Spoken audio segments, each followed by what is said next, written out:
Hello, and welcome back to Zenin Fanfics. Today we're starting part 4 of an exciting new series. What if Prankster Deku had unlimited time control? If you enjoy this video, please like and subscribe for more content. The story we're featuring is written by Cooper Radio on archiveofourown.org. You can find all the relevant links in the description, so be sure to check out the author's profile and say hello. Now let's dive into the story. A lot of changes would happen through November for the Midoriyas.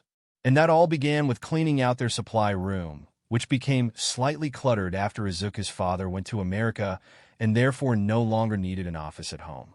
So they cleaned it out while Eri would occasionally try to help, and once that was done, Inko got out her laptop and sat it in front of Eri. "What's this, Inko-san?" asked Eri while carefully pulling it into her lap. Inko then opened it up while Izuku sat next to them, so he could see as well. "Well, Eri, you can't just own one gown and a 10-year-old onesie, so I need to get you some more clothes," Inko said while opening up the website for a store nearby. "But something tells me you wouldn't enjoy crowds, so I'm going to let you look through this, and then I'll go get them for you." Eri tried to say that she was okay with what she had, but when she started talking about how she was fine when Chisaki only gave her a single outfit, Inko stopped that line of thought immediately by interrupting with, "Well, that guy was insane, so maybe don't listen to anything he said. And besides, I want to help you, Eri, so please let me." She still didn't look very open to the idea, but with the help of Izuku and Ai, they started to slowly look through the options while Inko got ready for the day. Once they had about 10 outfits picked out, they switched over to looking for room necessities and decorations.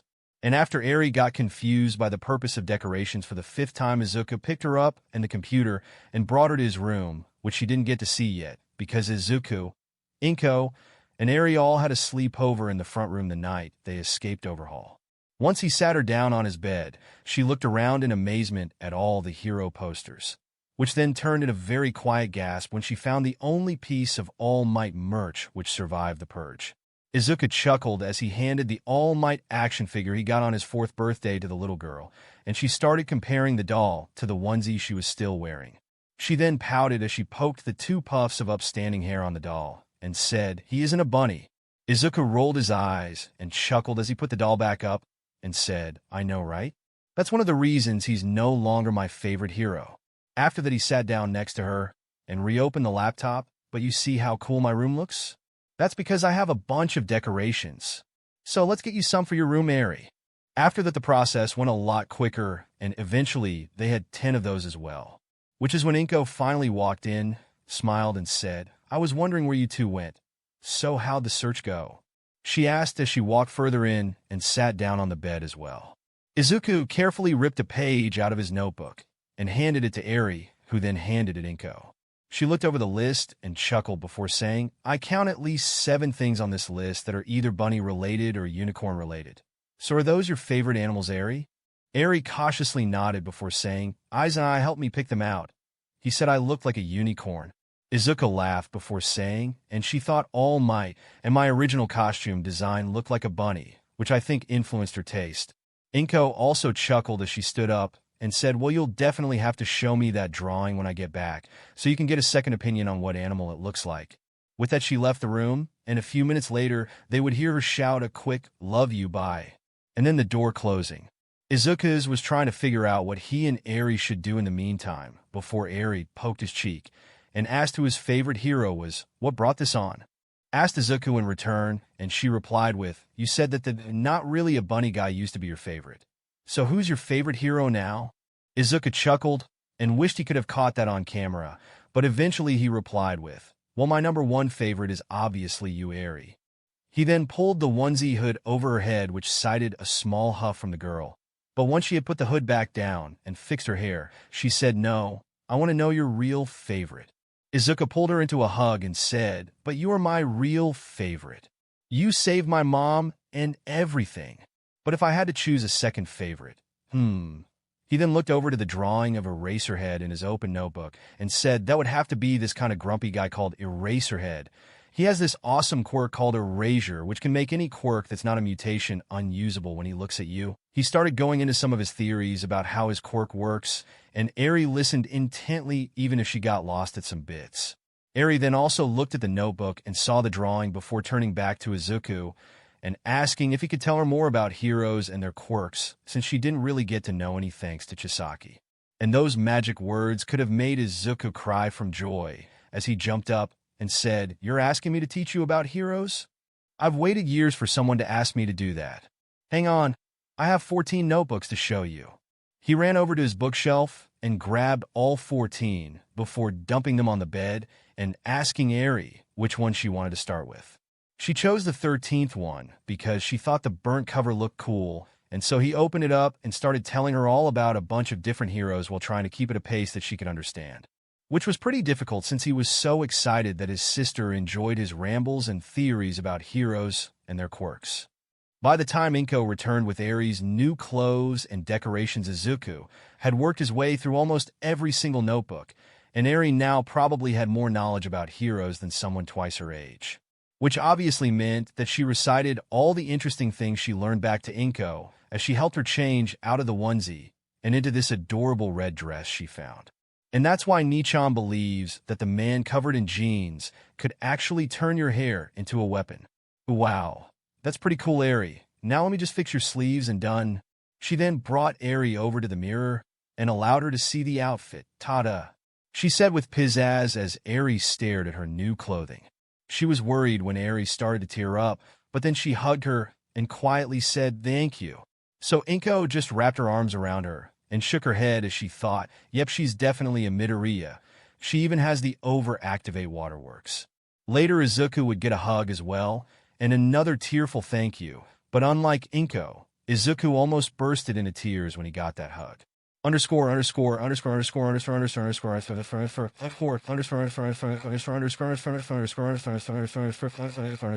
underscore underscore. After that, the Midoriyas started to find a new rhythm. Inko got all the legal things settled to get Eri officially in her care, which was a very funny conversation to have with the police, seeing as how when they asked how she got away from the Yakuza massacre, she just said that her favorite heroes saved her and brought her to Inko, which almost made Izuku tear up again, but he stopped himself. After that, Inko was given the number of some detective, seeing as how Eri was somehow connected to the ghost case and the Shai Hasakai case, even though they still couldn't figure out what caused the two to fight or why Ghost disappeared after it. Oh, that's another thing. Izuku was going to officially retire Ghost. Once his mom knew, she made him promise to stop when the new year starts, which gave him 2 months to get anything left settled. And while it might have sucked if it was earlier in the year, seeing as how he was only about 4 months away from UA, he had planned to retire the vigilante thing anyways. So really his mom was just making him do what he was going to do only 2 months in advance.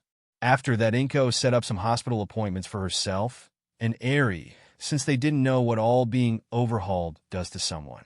Inko went first, but the only thing they found wrong was that she was biologically 36 instead of 40, which meant that Eri removed anything wrong with the overhaul process and even took 4 years off her. Or well, I guess it's more accurate to say Eri gave her 4 years back. After that, Eri was up next, and Inko ended up calling that detective to ask if there were any hospitals for children with trauma related to doctors and medical supplies. Which is how, after some negotiations, Eri ended up getting a day pass to UA so she could get checked over by Recovery Girl herself. Which also meant that Inko and Izuku got one too. So all three walked through the gate on a Saturday afternoon where they met up with someone that was either a bear, a mouse, or a dog. "It doesn't matter, because I am the principal of UA," shouted Nezu once they were close enough. He immediately made his way over and shook the hand of the 5-year-old that was taller than him. "Hello, Eri-chan. I'm Nezu, and it's wonderful to meet you." After that, he shook Inko's hand and Izuku's hand as well. "And you must be the Midoriyas." "Splendid. Now let's get going. Don't want to make Recovery Girl wait." He then hopped and turned a full 180 midair before making his way inside the building.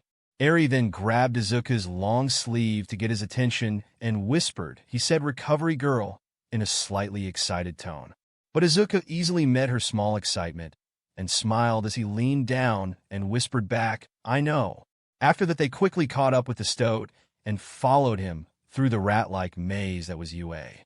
Izuku knows exactly how to get to Recovery Girl's office, or really anywhere else in UA, but he was content with just acting confused and letting Nezu guide the way.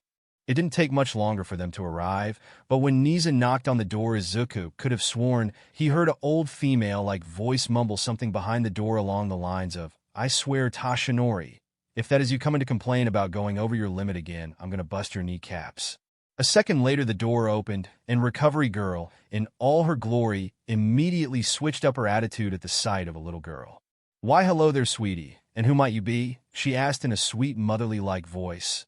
Eri looked concerned about the giant needle she was using as a cane, but eventually answered with, "I'm Eri."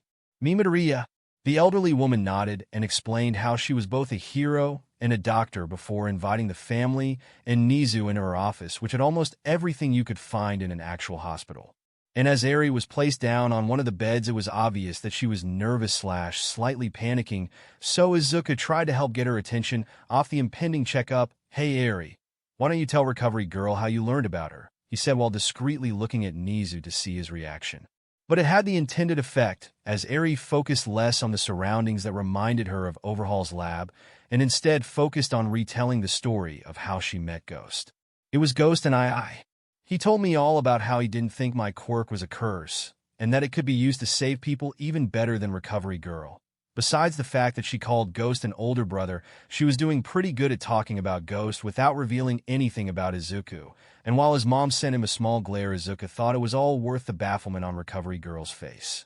But sadly, Nezu didn't really have a reaction, seeing as how he really only agreed for this private appointment because of Eri's connection to Ghost.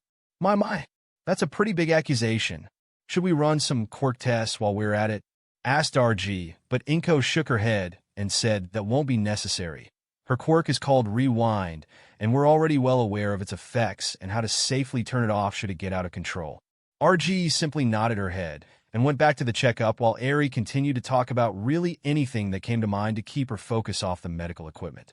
And that's why Aizawa thinks that the really loud guy could take out fires just by yelling at the right frequency. Quincy side dash. "It's frequency, Eri, but that was a pretty good attempt for a 5-year-old. Izuku encouraged while RG finished up the last test.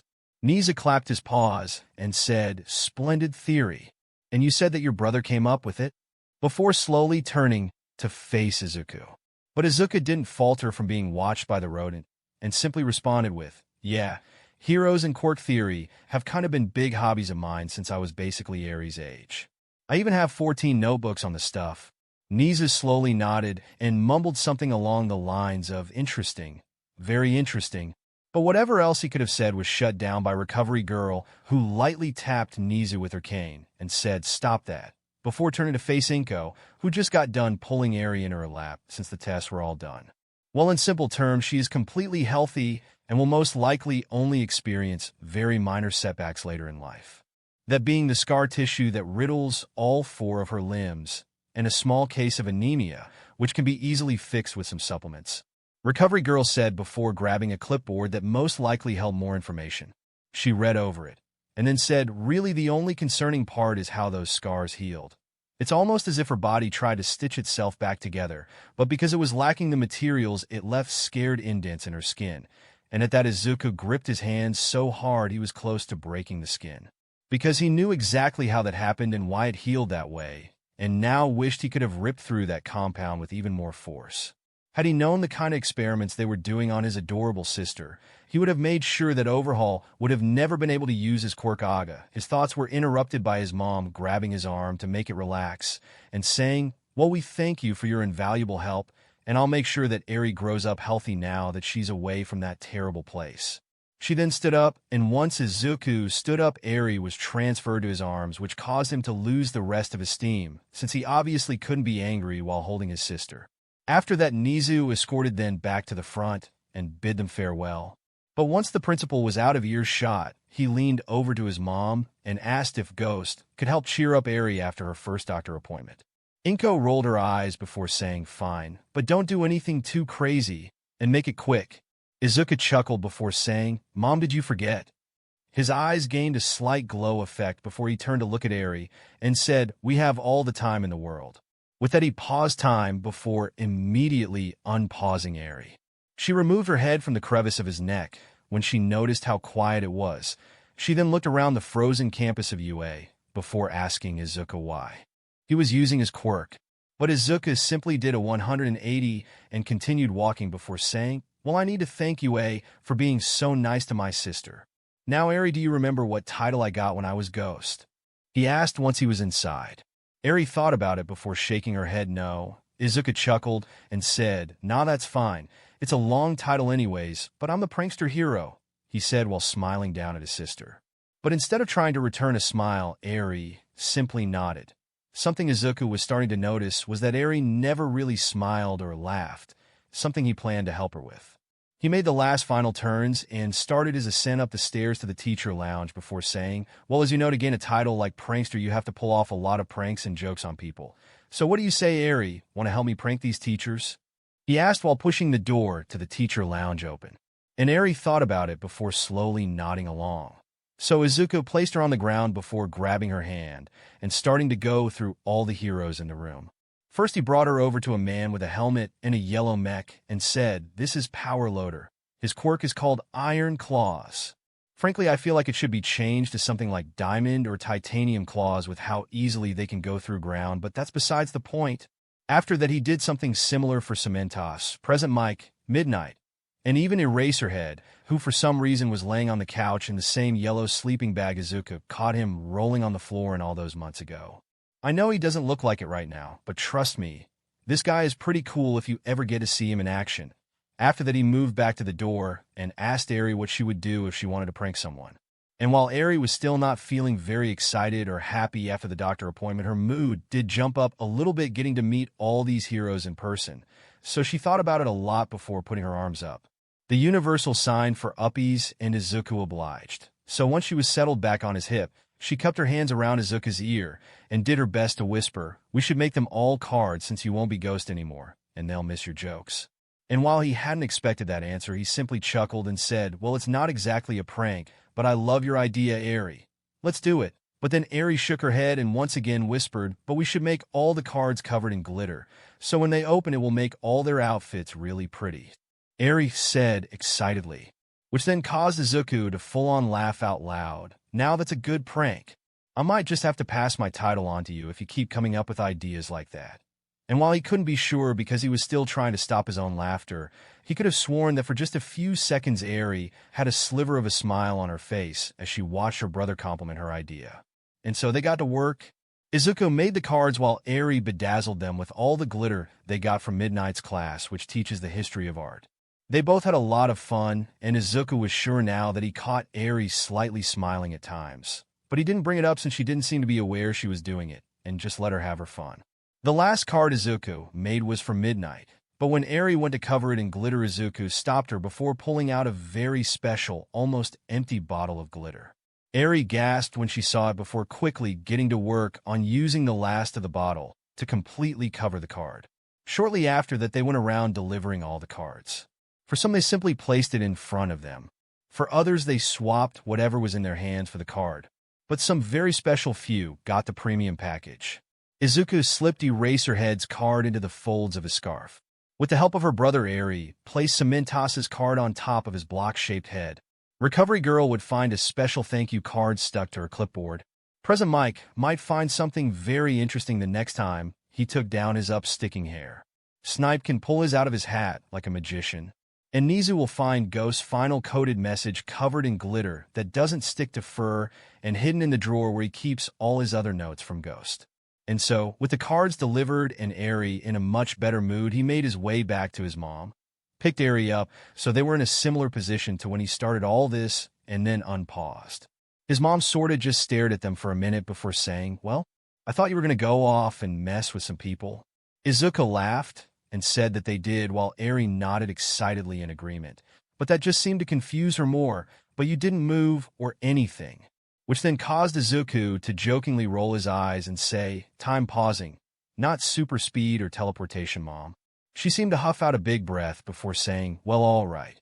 I'm just glad you two seem to be in better moods." She directed that comment at both of them, and only now did he realize that he had been in a foul mood as well. So yeah, he was glad that cheered both of them up. "Now let's get home, so I can start on dinner," his mom announced as they continued to walk away from UA, unaware of the chaos they just caused inside. When Shoyuta woke up from his nap, it was to the sound of Nemuri slamming her fist into the wall and saying, "God damn it. He got me with the same prank 3 times in a row." He peeled one eye open and yet the R-rated hero was once again covered in spider glitter.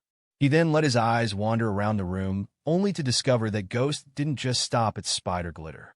Almost everything and everyone in the room was sparkling, and while holding some homemade cards that were obviously the cause of the glitterpocalypse. But he was lacking way too much sleep to care, so he simply closed his eyes and tried to go back to sleep. Well, that was until he heard Hizashi starting to straight up bawl his eyes out, and something painfully poked him in the neck. So with all chances of getting some extra shut eye out the window, he unzipped himself from his sleeping bag and stood up. After that, he saw that Hizashi was simply crying over a card, and when he unraveled his capture scarf, he found a very similar card had been hidden away in there. So after trying his best to remove all the excess glitter from his scarf, it said that for the next few weeks, any criminal caught by the underground hero would find themselves with a light coating of pink and yellow glitter wherever the scarf had touched them. Once done with it, he carefully walked over to the trash can and then slowly opened the card. Once most of the glitter had been safely disposed of, he turned the card to face him and read the note that was obviously from Ghost. Dear Eraserhead, sorry about all the trouble I probably caused you with the whole Yakuza thing, but I promise I had a very good reason for why I had to beat all those BSDRDS up instead of my normal capture style. In fact, you probably met her, since I saw her and her new family leaving UA when I walked in to deliver my retirement cards. Shoyuta had heard that the person Ghost saved from the Shai Hasaikai, and then returned to her only non-comatose family members would be coming here today, but it seems the vigilante didn't know that he hadn't gone down to meet them. What he was more interested in was the part about retiring, so he continued to read. Now I know what you were saying. Why would such a cool and awesome guy be retiring at such a young age? And while I thank you for the compliments, Eraserhead, the truth is that I'm simply moving on to better things. Better things that are not illegal, might I add. But before you most certainly burst into tears over this beautiful note, I will allow us to have one last meet-up, so you can bid farewell in person. Come to XXXX location tomorrow night. P.S. I'm never returning those goggles. Ghost. He sighed before chucking the note onto the coffee table and walking over to Hizashi, who was still crying over his note. He took the note from his shaking hands and placed that one on the table as well. But that only seemed to make Hizashi switch his focus to Shoyuta as he gripped his shoulders and started to shake him, while saying, He's leaving us show. Sniff out like a bee by a bird leaping from the nest. He started to sob once again, but Shoyuta interrupted with, Hizashi, you're acting as if he is dying. All he is doing is giving up the vigilante thing, and while I'm peeved that I could never catch him, it should be a good thing that he is going to stop breaking the law, which is illegal. He stressed the last words to make sure Hizashi heard him, though all his crying. And it seemed he did, because with much less tears he replied with, I guess you were right, Sniff, but what if this is the last time I ever get pranked? He exclaimed while swinging his hands into the air to emphasize his point. Shoyuta rolled his eyes before saying, Don't you have a son? Just wait for him to prank you. But that made Hizashi decide it was his turn to roll his eyes as he said, That's different, Sho. Hitoshi is my sweet pea of a son, and you are the cool uncle. But Ghost was like your kid, which allowed me to be the cool uncle. Ghost isn't my son, and you only met him in person like twice. Shoyuta replied, but Hizashi just scoffed and said, Please, you were absolutely smitten with Hitoshi when I asked you to come with me to the adoption center for moral support. I basically had to adopt him after that one interaction, or else you would have beat me to it. And come on, Shoyuta, it's so obvious that Ghost is your son. Why else would you stay on an uncatchable case? He asked while shaking his shoulders once again. But Shoyuta broke his grasp before saying, Ghost and I act nothing alike. And the reason I stay on that case is because I'm the only person who could possibly catch him. That's when Namuri decided to swing her spider glitter-covered arm around his shoulder and say, What is a logical ruse except a really sophisticated prank? And if you are the only one able to catch him, how come you haven't? She then fist-bumped Hizashi and said, Boom. 2 points for Team Dadzawa, 0 points for Team Grumpy Pants. Actually make that 3 points. Eraserhead over here is the only one who gets to say goodbye in person, said Power Loader, who was currently reading Shuta's and Hizashi's cards. When Namuri and Hizashi started oohing over that info, he used his scarf to lightly slam their heads together, then snatched his card and left the room to go take a shower. Once he had been gone for about a minute, Power Loader said, Present mixed card states that he thought Eraserhead and him were dating, so technically that's 4 points. And while Hizashi started to stutter and blush bright red about that part of his card being revealed, Nemuri gasped out in delight and snatched the card for herself. Once she was done reading it, she laughed and said, "See, even Ghost ships you too. So you should just man up and ask him out already." Hizashi continued to blush before snatching his card and saying he was going to go back to crying about losing his cool uncle status. While that was happening, Power Loader tried to quietly take Nemuri's card, but she smacked his hand away and said, "Nope. All you get to know is that he used up the last of his spider glitter. Everything else stays between Ghost and me." She hid the note in the same place. She hides her whip and then left the room, leaving a trail of spider glitter along the way, which just left Power Loader alone in the room. So he shrugged before pulling a small remote out of his pocket and pushing one of the buttons.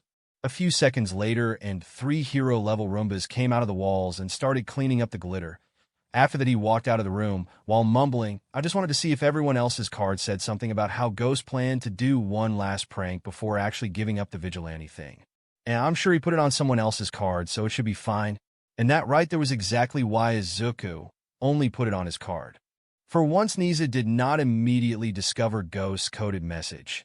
In fact, he wouldn't find it until he had looked everywhere else for it. Hidden in plain sight. Very clever Ghost. After that, he used a handheld vacuum to clean up the glitter and then picked the card up. Although it seemed he worried for nothing, seeing as how the gold and white glitter was animal safe and didn't stick to fur and thoughtful. He chuckled to himself and then opened it up. The code was definitely Ghost's best work yet, but a few minutes later, and he had worked it out. "Dear Nezu, I hope this card finds you well, seeing as how you just helped one of the last few people I will ever save as a vigilante. But don't worry, I'm not going to stop saving people. I'm just going legit. And before you get any crazy ideas, no, I'm not going to UA. I may break the law for fun, but I'm not an idiot," says Izuku, who signed up for the UA entrance exam months ago. He is definitely an idiot, just an uncatchable idiot. So all I can say is watch out for any speedsters in the hero schools of Japan, and that I greatly enjoyed our back and forth conversations. P.S. If you ever do anything to hurt that sweet angel I saved from such a horrible place, I will eviscerate you. A smiley face. Ghost. And even though it was on paper, Nezu could almost taste the malice coming off that last part. It certainly made his fur stand on end, but he couldn't help but smile at it. Except it wasn't the smile he puts on for humans. No, this was his completely animalistic smile, reserved only for when he was alone and could cackle to his heart's content. Because only Ghost and maybe himself would threaten someone so seriously while simultaneously playing it off as a joke by smiling. And he loved it. It was a pity that this would be his last card, but he was content to wait until he could spot Ghost at whatever school he decided to go to, because then he could start the in-person meetings with who was now probably his second favorite human. And just like the first time Nezu got a card, every staff member shook in fear as they heard their boss cackle loudly in joy as he read the last card.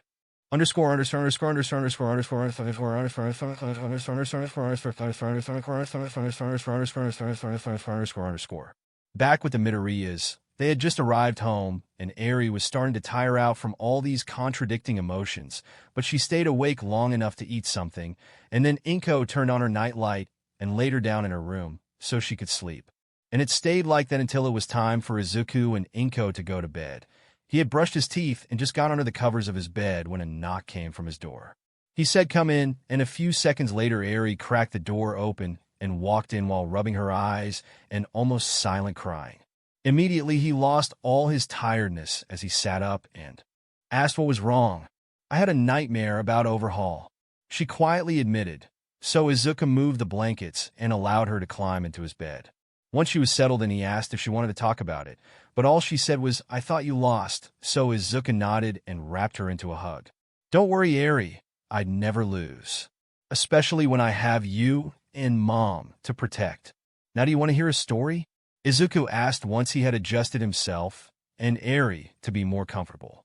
She laid her ear on his chest and then nodded. "Well, is there any specific story you want to hear?" Izuku asked, expecting the answer to be something normal, like the Three Little Pigs or Cinderella, but then Eri exclaimed she wanted to hear the story of how Ghost used marshmallows to beat the flaming guy. which caused Izuku to laugh, but after that he settled in and started the story. Well, it all started when I met this guy called Dabi, and he had a quirk which let him make blue fire, but he also really didn't like. By the time he was halfway done with the story, Eri had fallen back asleep listening to the rumbles of his chest, and shortly after that Izuku fell asleep as well. And Eri's dreams weren't plagued with any more nightmares that night, all thanks to her Nichan. And just as Izuku promised the next night, he put on his vigilante costume, minus the black cloak obviously, since that was still ripped, and headed over to where he told Eraserhead, only he went an hour earlier than he wrote on the card. And just as he thought, when he arrived, Eraserhead was already there scouting the place out in advance like any self-respecting underground hero would. So he walked up right behind him and then unpaused. You know, for such a tired guy, I expected you to show up late. Not early, he said before teleporting to dodge the scarf that shot out right as he finished his comment. Eraserhead then turned to face Izuku and sighed before saying, I'm tired because I go early to stuff. Now why did you ask me to come here? And what happened to the cloak you stole from Snipe? Izuku teleported to the left of Eraserhead and said, well, I wasn't lying in my note. I seriously plan to stop being Ghost when the new year rolls around, so expect to slowly see less and less of me. Eraserhead continued to stare, so Izuku put the back of his hand on his head dramatically and said, I know, very tragic. But to answer your second question, it kind of got destroyed in my last fight.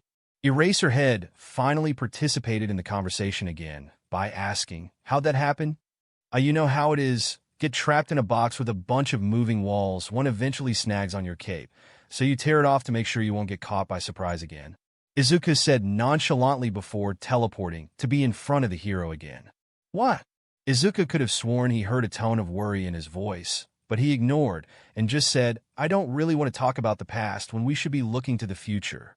Don't you have anything to say to your favorite vigilante before he signs up for an official hero school, and then the next time you see me will be when you can't confirm nor deny which hero I might be? Izuku had already signed up for UA, but he had to keep up the illusion that he's not going to UA, so the lie slipped off his tongue easily. Eraserhead eventually rubbed his face before saying, I don't have a favorite hero, so why would I have a favorite illegal one? Also, if you wanted some emotional goodbye, you should have gone to present Mike. He was literally crying over his note, either that or some of the glitter got in his eye. He mumbled that last part, but Izuku heard him and laughed. Yeah, sorry, we definitely went too hard on the glitter. Eraserhead was about to say something about how it was all cleaned up within 30 minutes, but then stopped after he processed what Izuku said. We? He emphasized the words which made Izuku realize exactly what he said as well. So after a little bit of panic and pause time, he said, yep. We. As in I needed help to get all my cards ready. I might be fast, but I won't say no to some help. And you do realize I have friends outside of Ghost, right? Technically a lie since he met Todoroki and Eri as Ghost, but it worked to make Eraserhead stop thinking he had an accomplice in his illegal acts. After that, they talked about some other minuscule things before Eraserhead asked what school convinced him to stop breaking the law. I'm still deciding, but I'm leaning toward Shiketsu. I heard that Ms. Joke works there, and could you imagine if us pranksters joined forces? He asked excitedly, but Eraserhead got a look of disgust on his face and said, if you two ever meet, I'm moving to a cabin in the woods. Izuku laughed at how serious he sounded when he said it before teleporting right in front of Eraserhead and giving the hero a quick hug.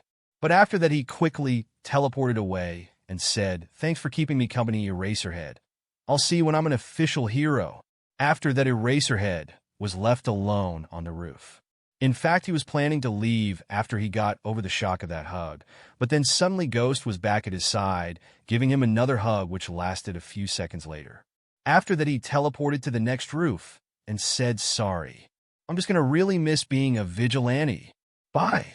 He teleported away again, but returned a few seconds later to say, also, you might want to call off those cops and heroes, since I intentionally set the time for the meeting 1 hour late just to make sure it would only be us. Okay, now for real goodbye. And when he teleported away, that time he did not return, which allowed Eraserhead to process everything that happened. So a few minutes later, he would mutter something about problem child. and then opened his phone to call Sakachi because Ghost was right on the money that he had to turn that note into evidence and that a bunch of heroes and police were about to arrive to try and finally take the vigilante down. So yep, his nickname was still 100% accurate. A problem child. And so that started Izuku's slow descent back to normalcy. In fact, by the time December rolled around, Izuku probably only spent 5 hours out as Ghost a week. But December also brought Christmas, and the Midoriya's plan to go all out for Aries first. Another thing was that Aries' birthday was December 21st, so they planned to celebrate that as well. The first thing they did was take Aries to the mall, and while she stuck very close to them, it was obvious that she was getting better, so they continued searching while making a mental list of the things Aries looked interested in. After they stopped to get a snack, and that's when they made the discovery that Aries loves apples, and especially caramel apples.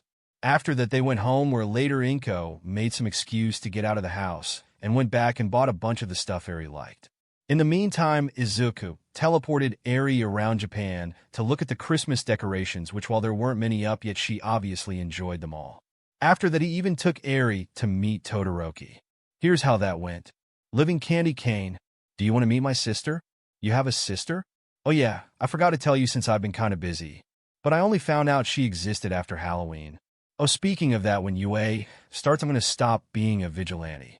I suspected as much, but I am still surprised that Ms. Joke would have a secret love child. We're actually related by our father. Also, stop. Call my mom Ms. Joke. You will never silence the truth. That made Izuku chuckle, but after that he asked Aries if she wanted to meet by friend. She obviously said yes, so he told Todoroki her answer, and his response was, "Is that a good idea? I know my face isn't exactly the nicest to look at. I wouldn't want to scare your sister." But Izuku didn't even dignify that question with a response, as he teleported him and Aries right into his room once he had slipped his goggles and mask on. After that, he placed Aries down before grabbing Todoroki by the shoulders and saying, "Hey, no one insults my friends, not even themselves. Now you take that back and admit how handsome you are." And even though Todoroki couldn't see past the goggles, he could tell Midori was serious. So he sighed and said, "I'm handsome," in a quiet and slightly embarrassed voice, which caused Aries to let out a very quiet giggle. So Izuku switched back to holding her, and then said, "Now look how adorable my sister is," which once again caused her to giggle when Todoroki quietly agreed. "Great! With that out of the way, Aries, this is Shudo Todoroki. Todoroki, this is Aries. And just so y'all don't forget about me, I'm Ghost/Midori, since Todoroki can't see my identity until he can figure it out at UA," he said all in one breath before placing Aries down once again and sitting on Todoroki's bed. He then watched as Todoroki crouched down to her level and extended his hand. "Your brother already introduced us, but I'm Shudo Todoroki, and it's nice to meet you." Aries accepted the hand before saying, "I'm Aries, but how come you can't know is Nichan's name?" Todoroki thought about how to answer before turning to Izuku and asking if girls her age know what a bed is. But Izuku never got to answer as Aries beat him to it. "I know what a bed is. It's when you say something is going to happen, and then if you got it right, you win something." He nodded, then said, "Well, that's why I can't know your brother's name yet. We made a bet that I'd be able to figure it out on my own when we go to high school." That's when Izuku decided to interrupt by saying he basically has everything necessary to already figure it out, but for whatever reason, he has been really adamant about winning. Aries then walked over and sat in Izuku's lap, which left Todoroki being the last person to sit on his own bed. After that, they switched to more mundane conversation topics and even taught Aries how to play some card games before Izuku got a message saying it was safe to come home now. So they bid farewell to the Fire and Ice Boy, and then Izuku teleported him and Aries home where their mother had just got done hiding all of Aries' presents. A few days later, and the Midoriyas had finished decorating their house for Christmas. They had a lot of fun decorating the Christmas tree, and with the help of her brother, Aries got to put the star on the top, and if her small smile throughout it all was anything to go by, then she very much enjoyed it. And so as the days passed, more and more of the presents would be added under the tree. On one day, his sister and his mom decided to have a girls' day, which allowed him to take his saved-up allowance to the mall and get some presents of his own for his mom and Aries. Unbeknownst to him, his mom had similar ideas and took Aries to find gifts for him. The rest of December would continue in a similar fashion of family fun until eventually it was December 21st. Aries' birthday. is what the calendar said, and Izuku and his mom had already set aside some of the Christmas presents to be opened today. So when Eri did eventually wake up, it was to the smell of pancakes. She sleepily climbed out of her bed, and after fixing her scrunched-up unicorn pajamas, she walked out of her room. But she barely got 5 steps out before her brother picked her up and planted a bunch of kisses to her cheek. It caused her to giggle while Nichan said, "Happy birthday, Eri." And while she was a little confused by those words, she didn't protest, as she was carried into the kitchen and was plopped down into one of the table seats. A few seconds later, Inko-san would place some already cut-up pancakes in front of her before kissing her other cheek and saying, "Happy birthday, Eri," as well. She was still confused by what a birthday was, but she couldn't help but smile, something she found that was becoming easier and easier to do, and say thank you. And so after getting some syrup, they all sat down and started to eat while talking about really anything that came to mind. Once Eri felt full, she finally got around to asking what a birthday was, but that seemed to be the wrong thing to say, as both her brother and Inko-san got a dreadful look on their faces. She tried to say sorry when she noticed, but then Inko-san scooped her up and held her close while saying, "There's nothing to say sorry for, Eri. We just weren't thinking properly and forgot you might not know." Her brother then joined the hug and said, "But to answer your question, a birthday is the day someone was born, and we celebrate it because we're so glad that you're here. My birthday is July 15th, Mom's birthday is July 8th, and yours is December 21st. She thought it through before asking, and that's today." Her brother then took her from Inko-san's arms and brought her over to the calendar, where in big red kanji it said, "Eri's birthday." Her brother pointed to it, and then said, "Yep, today is your birthday, meaning you're 6 years old now." After that, she was once again taken into Inko-san's arms, where she was brought back over to the table. Once everyone had sat down, Inko-san said, "So since you were the birthday girl, is there anything specific you want to do or go to? Can we get caramel apples? And then watch a movie?" And of course, Inko-san agreed. So after checking the oven for whatever reason, they got their winter coats on and left to go get the caramel apple as promised. And once they had them, they started to eat them on the way back. But about halfway home, her brother tapped her shoulder and told her to look up. So she did and saw that it had started snowing, something she only had vague memories of. Safe to say she loved it, but once it had really started to snow, Nichan activated his quirk on her and Inko-san and got to watch as the falling snow became frozen around them. It was beautiful, and once again, Eri found a smile creeping up on her face as she got to hold the time-frozen snowflakes without them melting or deforming. And while Inko-san enjoyed this very unique way of looking at snow, she eventually told Nichan to stop, and even though the snow was no longer floating around them, watching it fall was almost just as fun. And so once they had made it home, they started looking around for movies, until eventually settling on a very old Disney movie called Frozen. Izuku and Inko freaked out a little when they realized that the movie was about a white-haired girl who was scared of her own powers because she accidentally hurt a family member with them. But it seems Eri either didn't notice the similarities or was inspired by them, seeing as how she never got upset watching it, and even went on to say she wanted to watch it again. But before they turned the movie on again, Inko-san went into the kitchen, and when she returned, her brother was recording on his phone while singing a song. The reason why was because Inko-san was carrying a frosted chocolate cake with 6 candles burning away. So they sang happy birthday and then told her to make a wish for whatever she wanted when she blew the candles out. And she did so, but seeing as how she already had a loving family and never had to worry about overhaul again, she just wished for life to stay this happy. After that, they ate some cake while watching another movie, and then they said it was time for presents. She looked over to the tree they set up for Christmas, another holiday they had to explain to her. But then they brought presents out from Inko-san's room and said, "Those are for Christmas, but these are for your birthday." And so after some encouragement, she said thank you, and then started to open up the presents all, while her Nichan recorded her every reaction. From Inko-san, she got multiple toys she recognized from the mall, like a unicorn plushie, almost half her height, and a bunch of other toys, but her absolute favorite was a bunny plushie with green fur, because it reminded her of Aizawa. Speaking of her brother, he only had one present but promised her he got more for Christmas, but she didn't care about that and would have been perfectly fine with only one present, and she even told him that, but he just said, "I know you would have been, but I wanted to get you more than one. Also, technically this present is a 2-partner, but that's spoiling things." So, with that encouragement, she tore open the packaging until she could pull out what looked like an outfit.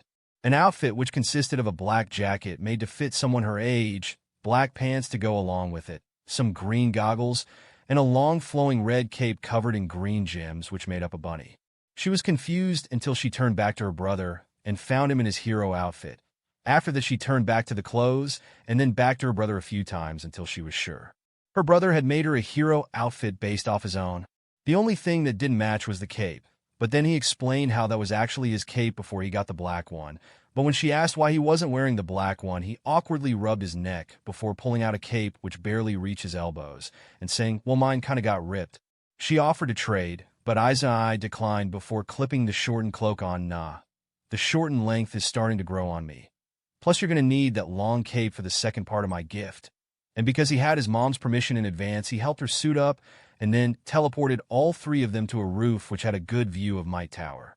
Eri immediately wrapped the cloak around herself to stay warm before asking what they were doing up here. But Izuku just laughed and said, "Well, since Ghost will be going away soon, I thought I should do my biggest prank yet." He teleported to the next roof over, turned to look at them, raised his hands into the air, and then yelled, "And how much bigger can I get then, turning the #1 hero's entire skyscraper into one big Christmas tree?" Yagi Tashinori had just got done stopping his final criminal for the day. So as he stared out the window of the apartment inside his agency, he took a sigh of relief before taking a small sip of the hot chocolate he had made for himself. Christmas had become one of his favorite holidays after his trip to America, and he was so glad that December had been so peaceful, as if to reflect that love.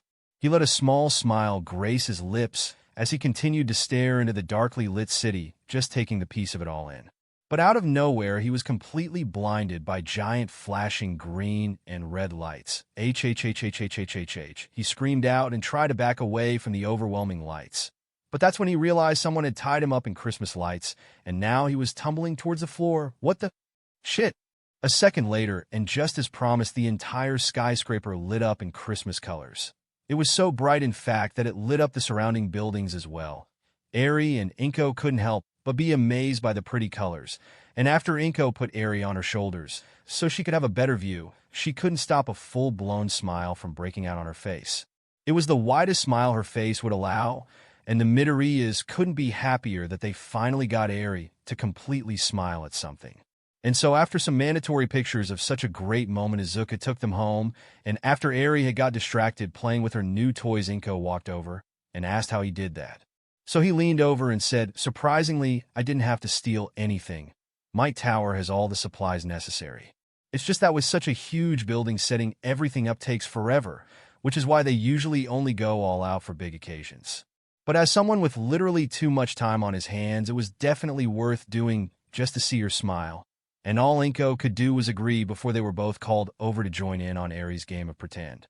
And so later that night, Eri would fall asleep in her homemade hero costume while surrounded by her new toys and plushies. 4 days later, and Christmas had officially arrived. Everyone was excited for it, even if it would just be them three. The Bakugos got invited to a party at their fashion company, and Todoroki still refused to come over so he could still win the bet fair and square. So the day was mostly spent in each other's company while playing games or watching movies. But when they did decide to open presents, Eri went first, where she got multiple new outfits, some day to day, while others were super sparkly for special occasions. She also got even more toys, like a plushie of a Saint Bernard and a purple robot cat that lit up and made noises. She also got some cards which Inko had to help her read. The Bakugos may not know the whole story, but they did know that the Midoriya family now included a little girl. But Izuku's favorite card for Eri had to be the one from Todoroki, which had $500 inside, and basically said, "Endeavor is too rich to notice, so I hope you enjoy using it instead." But luckily, the outrageous amount of money for a 6-year-old made more sense when she opened Todoroki's present and found a fat gum piggy bank, which was apparently also bought with Endeavor's money. But even after all that, her favorite present had to be a pendant necklace, which held a bright green silhouette of a rabbit that had her name on the back. The reason why was because as her brother helped her put it on, he said, "After I gave you the cloak, I realized that you wouldn't be able to take it everywhere you go, and I didn't want you to have to go anywhere without anything to remind you of me, which is why I got this necklace with a similar design to the one on the cape." And after she got a good look at it in the mirror, she gave her brother a hug and said how much she loved it. Inko playfully scoffed and said, "You had to outdo me on her birthday and Christmas?" And even though she intended it as a joke, Eri ended up giving her a hug as well and saying, "No, I loved your gifts just as much, Mom." The deliberate attempt at calling her mom caused Inko to immediately start crying in pure joy, which at first made Eri worry until Inko could get across that they were happy tears. After that, Inko and Izuku went. But unlike Eri, they got more practical things for each other.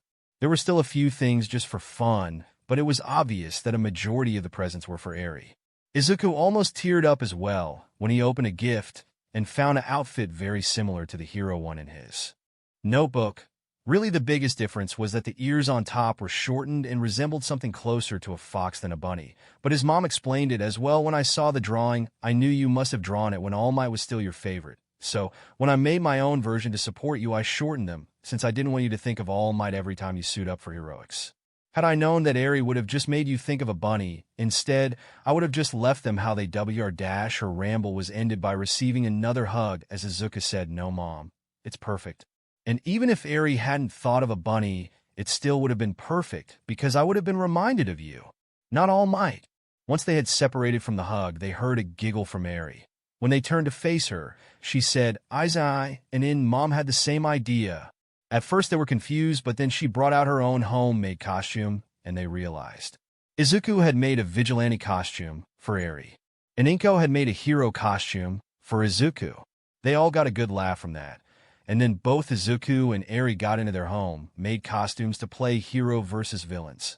Eri was the hero, and Izuku acted more like a funny criminal than an actual villain since he didn't want to risk reminding her of anything. Many pictures were taken, and then they settled in to watch some more Christmas movies. Truly, it was a fantastic first birthday and Christmas for Eri, and they couldn't wait to celebrate more in the future. After that, New Year's Eve rolled around with not a lot of fanfare. Christmas break had ended, so Izuku had to go back to school, and Inko had to start finding a school for Eri. Eventually, they chose one nearby, but Izuku gave Eri a pager connected to his phone in case of emergencies. He did the same for his mom, since with literally one beep, and he could be there the next second. And with a way to contact her brother at any time, and a few toys from home, Eri went to school for the first time. But it seems their worries were for nothing, as within a week Eri had made a few friends despite the fact that she refused to show off her quirk to anybody, something Izuku was very glad about looking back on his own school years. Although the difference might have something to do with the teachers knowing there is trauma connected to her quirk, unlike Izuku, who just didn't have a quirk. But a win is a win, and if Eri ever does get bullied about it, Ghost will come out of retirement just to scare those teachers. But with a new rhythm established in the Midoriya household, January passed, and February arrived, which meant the UA entrance exam was fast approaching. He had been slacking on his training a little bit, but with the help of some time pausing, he finished cleaning up the beach and worked extra hard in any gym he could go into for free, which meant by the time February 26th had arrived, Izuku felt stronger than ever and was ready to demolish these tests. So he woke up early that day, jogged to the beach to marvel at his handiwork, jogged to the train station, rode the train all the way to UA, and then stopped in front of the gates. Sure, he had been inside multiple times, and even once that wasn't in pause time, but thinking about how he could be a student next time he walked through these gates still filled him with awe. But after he got over that, he finally started walking inside, still feeling ready to take on the world. Well, that was until he somehow tripped on an upturned brick and was now heading straight for the ground. And all he could think as the ground approached closer was, damn, uncatchable vigilante that can dodge gunfire on the regular, caught lacking by a motionless brick on the ground. Izuku was in the middle of thinking self-deprecating thoughts while waiting for his face to meet the pavement, but it never came. When he finally realized that he had stopped falling and was now floating, he looked around until he spotted a girl with short brown hair and a permanent blush on her round face. She slowly fixed his floating posture while apologizing for using her quirk without permission, but Izuku just agreed with what she said. Yeah, it would have been bad luck to faceplant right before a test, so thanks, he said while beaming her a smile. She returned a smile and a "you're welcome" while putting her hands together, which caused him to stop floating, before looking at the time and saying that they should really get moving. So with that, they both sped off inside, Really, Izuku didn't need to worry about being late, but since he stopped being a vigilante, he needs to worry about quirk restriction laws at least a little. Shortly after entering the building, they had to separate, so he shouted good luck to her, and then entered the room he would be testing in. Quirk usage is forbidden on the written test, so after ectoplasm and his clones passed it out, he got straight to work. That's a lie. He paused time and poked one of the clones since even as a vigilante, he never caught the man's quirk in action. But after he had satisfied his love for quirks and found out that the clones feel less solid than the real one, he got straight to work. By the time the test had ended, Izuku had been able to go over all his answers twice and was sure he got most if not all correct. And so, after a mandatory brain break for all the students, a loud voice yelled out from the stage. A very loud voice. "Hello, listeners. Can I get a yeah?" yelled the voice hero present Mike while holding a hand to his ear. And even though most of the students had somehow psychically agreed to stay quiet, 2 students didn't get the memo. Izuku, being the literal prankster vigilante, pumped his fist into the air and yelled a quick yeah, uncaring of those who turned to face him with scrutiny. And the other was a purple-haired kid near the front who nonchalantly raised his fist and let out a sarcastic yippee while popping the pea. And even though those were the only 2 responses, Present Mike seemed to literally glow as his smile got wider, and he said, "Now that's more like it." A spotlight then appeared above Izuku at the same time the hero pointed a finger gun his way. After that he said, "You green bean have officially become my 3rd favorite little listener." But before Izuku could respond, the light turned back off, and Present Mike went back to his introduction. As for the rest of you who are keeping it mellow, welcome to the practical part of the exam. I'm your proctor, Presentational Mike. And the way this is going to go down is that there are 3 practice villains played by robots, so all you little listeners got to do is take down enough of them to pass. It made sense to Izuku, but this kind of test has to suck for mental quirks. Actually, now that he thinks about it, he knows that heroes like Mandalay, Sir Nightai, and Eraserhead went to UA, so how did they pass this test? Oh wait, he said there are 3 villains, but there are 4 robots on the page, so the 4th must be some type of rescue bot put in place for people who have trouble with the villain bots. And you, the boy with green hair, you have been mumbling this entire time. If you're not going to take this seriously, then you should just leave now, yelled a tall boy with natural blue hair, but Izuku barely noticed because his main thought was, "Oh shit, I was mumbling again." Alright, examiner number 7111, calm down. And the 4th robot is worth 0 villain points. Present Mike said, before playing a little video behind him to emphasize his next point. It's more of an obstacle that goes crazy in small spaces. He chuckled at something he must have been imagining before turning back to face everyone and saying, "My advice? Just try to avoid it." Now, if no one else has any questions, I'll sign off with a sample of our school motto. As General Napoleon Bonaparte once laid down, a true hero is one who overcomes life's misfortunes. MH, now that's a mean soundbite now. Are you ready to go beyond? Let's hear a plus ultra. But unlike his messily 2 responses from before that got the whole room shouting in cheer.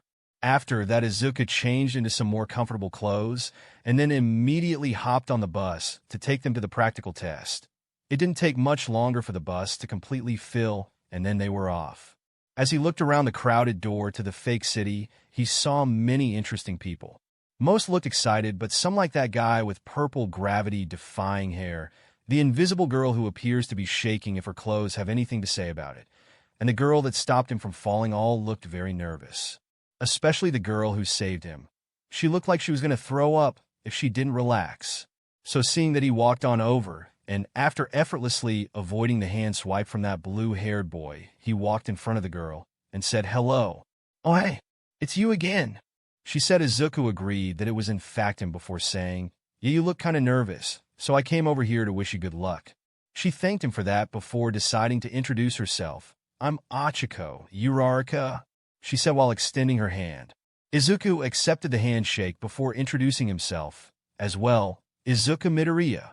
They talked a little bit more before Izuku thought they were getting off topic and said, "But seriously, you have nothing to worry about.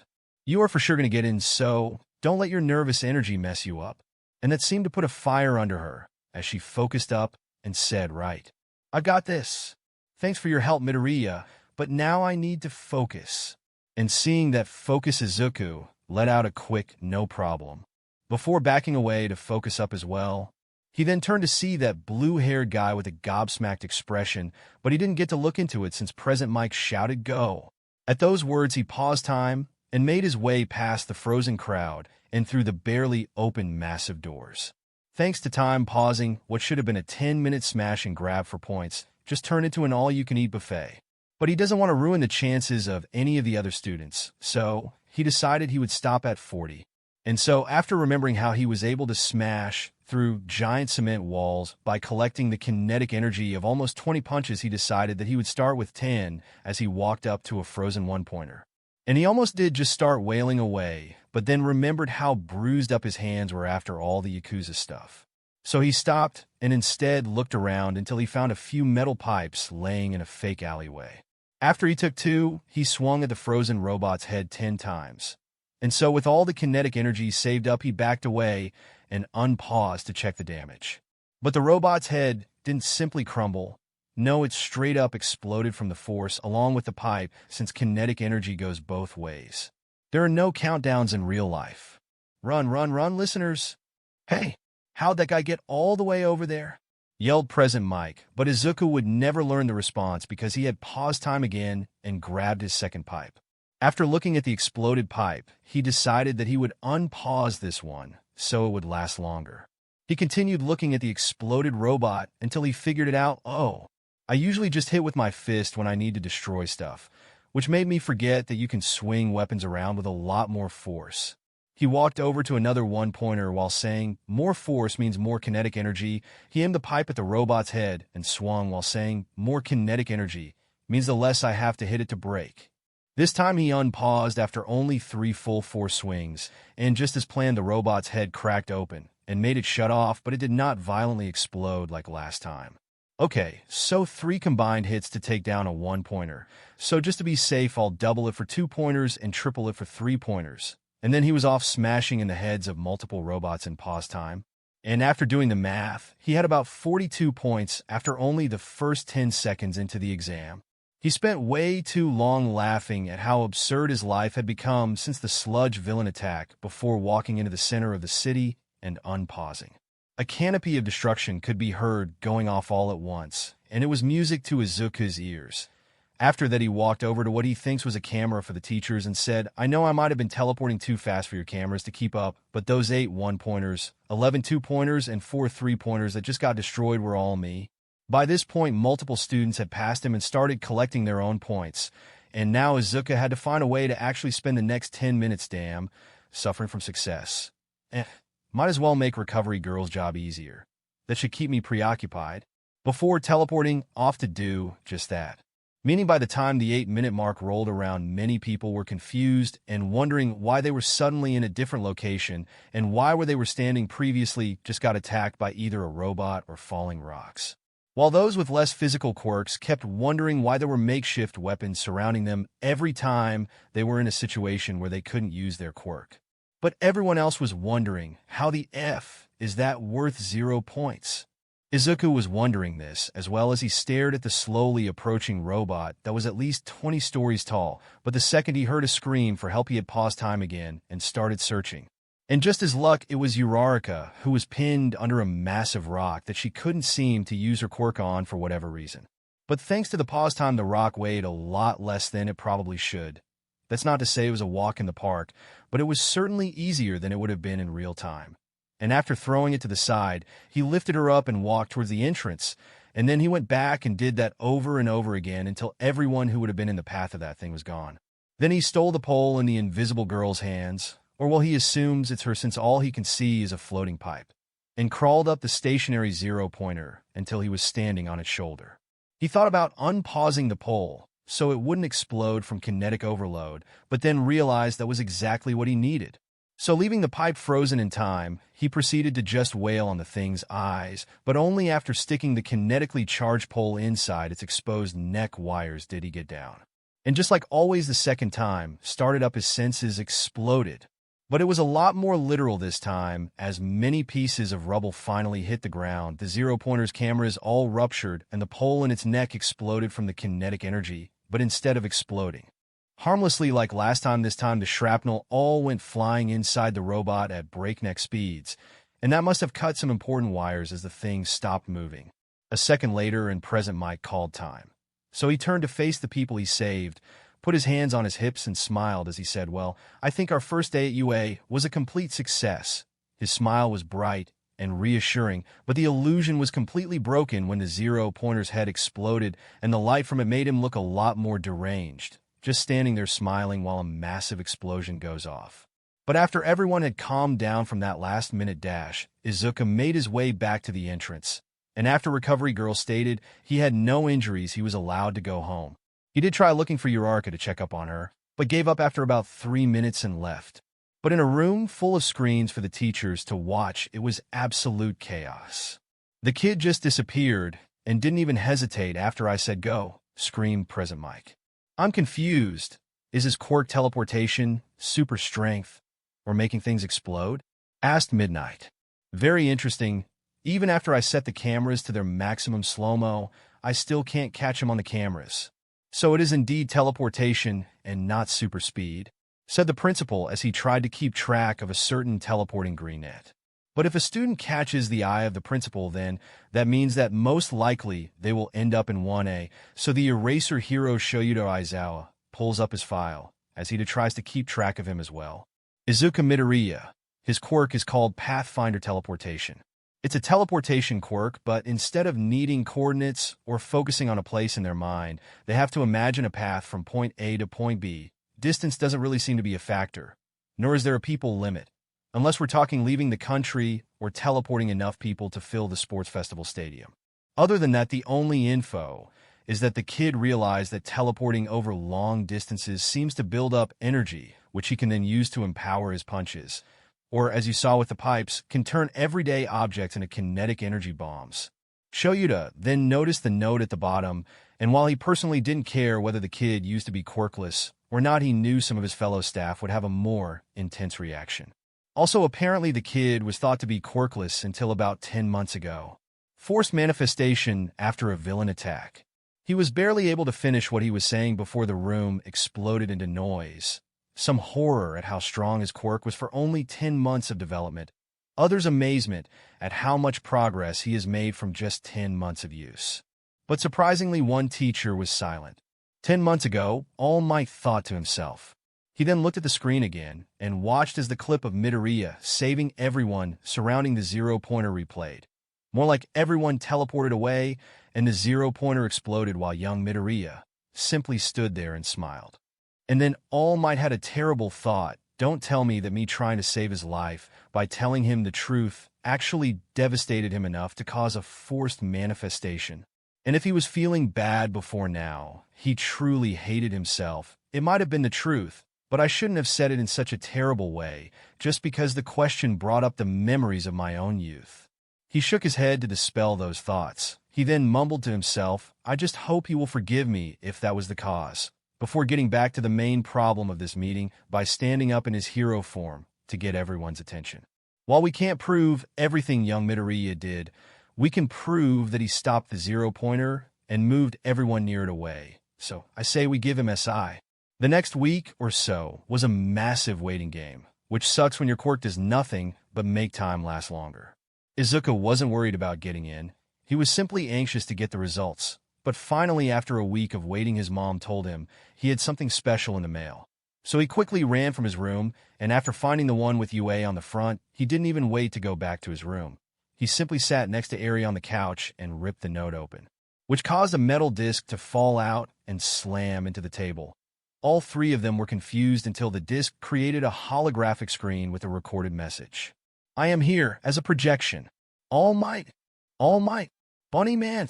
All three of them yelled at the same time, but then quickly shut up as the message continued. "I actually came to this town to work at U.A. Huh? Oh great, he's going to be a teacher there," said Izuku sarcastically. His mother agreed with his opinion. And while Eri didn't know the full story, she did know that All Might was mean to her brother one time, so she crossed her arms and himped at this information. "Now then, shall we get to your results?" Projection Might asked while flexing. "You passed the written part of the exam with flying colors. Only 3 people were able to beat your score. and 2 of them were recommendation students. So great job, young Midoriya. As for the practical exam, you got 42 points within just the first 10 seconds of being allowed at those robots, which beats my own UA score of 40 points within the first 15 seconds. But after gaining those 42 points, which is enough to pass, you stopped focusing on the robots and instead focused on the safety of your fellow test takers. And what kind of hero school would this be if we didn't reward those who save others? Projection might then pull the remote out and point it at a screen while saying, "But before I reveal just how many rescue points you earned, I have a video to show you." He pressed play, and then the screen took over the entirety of the hologram, so they could see better. After Achiko got teleported away from where she was stuck, she got to watch as Midoriya teleported everyone else away and then did something to the 0-pointer to make it explode. Shortly after that, present mic called time, and an elderly woman dressed up as a nurse kissed her on the forehead to fix her sprained ankle. She then gave Achiko some candy before asking who else was hurt. She seemed greatly confused after learning that she only had to heal like 3 people and muttered something along the lines of, "Someone's going to be getting a lot of rescue points for making my job easier." After that, she dismissed everyone to go home. But before Achiko hopped on the bus, she climbed all the stairs to where Present Mike sits and knocked on the door. He opened it and asked how he could help her, and then she explained how she met this kid with green curly hair and freckles, and that his name was Midoriya. Present Mike nodded along. So, she continued, "Well, I saw how he was mostly focusing on saving people, and I was worried that he wouldn't get enough points to pass, so I was just wondering if I could transfer any of my points to him. I mean, at least the points he would have got had he not worried about saving me." But Present Mike simply chuckled before saying, "Whoa, calm down, little listener. I know who you were talking about, and don't worry, even if he hadn't gotten any villain points, I'm pretty sure he still would have passed with all the people he went out of his way to save. So while I appreciate you worrying about your fellow test mates, just hang on to your points for now." "Cool." Achiko nodded before thanking the hero and leaving. Izuku was very surprised to learn that Uraraka tried to give him points after only knowing him for 1 day, but still greatly appreciated it even if he didn't need it. And my fellow staff member was right. You certainly could have passed on rescue points alone, seeing as how you gained 60 of them. And for young Uraraka's attempt to help someone she thought needed it, even at the extent of her own points, she was awarded 35 rescue points. And so with you having a total of 102 points, and young Uraraka having 35 villain points and 35 rescue points, you have gained 1st place and 4th place respectively. Projection might then smiled even wider as he said, "Which means I get to say, welcome, Izuku Midoriya, to your hero academia." And with that, the projection deactivated, and Izuku was scooped up into a hug by his mother, which Eri quickly joined. She screamed in excitement, "First place! You got 1st place?" Izuku easily matched her excitement while he said, I know. I can't believe I got 1st place. On the practical exam, you got 77 villain points, which is more than enough to pass, but I thought you'd like to know there were rescue points as well, which you got 0. Cough anyways. That puts you in 2nd place. So welcome, Katsuki Bakugo, to your hero academia. At that, Katsuki exploded into insults and confusion before grabbing the stupid projector and rewinding the video. Anyways, that puts you in 2nd plaque dash. He paused the video because that's when All Might showed the rankings. Izuku Midoriya, 42.v, 60.r equals 102. Katsuki Bakugo, 77.v, 0.r equals 77. Eijiro Kirishima, 39.v, 35.r equals 74. Achiko Uraraka, 35.v-35.r equals 70. And at that, the device exploded in his hand, because that Deku actually went and did it. He was serious about going to UA, and even got the #1 spot on the test through some bogus shit like rescue points. So as he crushed the projector even further, he only had one thought running through his head: I'm gonna destroy your cheating ass-faced Deku. Then everyone will realize that I'm the best because I had the highest amount of combat points. When Monday finally arrived, Shido quickly put on the new school outfit and expertly tied the red tie after fiddling with it for a few seconds. After that, he made his way out of the house before anyone could try to talk to him, and then patiently waited on the train for over an hour. Once he had arrived, he spent about a minute reading the map posted in the front lobby before quickly walking to the 1A class. And just how he liked it, he was the first to make it to class, so after a quick glance at the seating chart, he found that he was in the top right corner. Shortly after he arrived, the daughter of the Yairza family sat next to him and tried to strike up a conversation.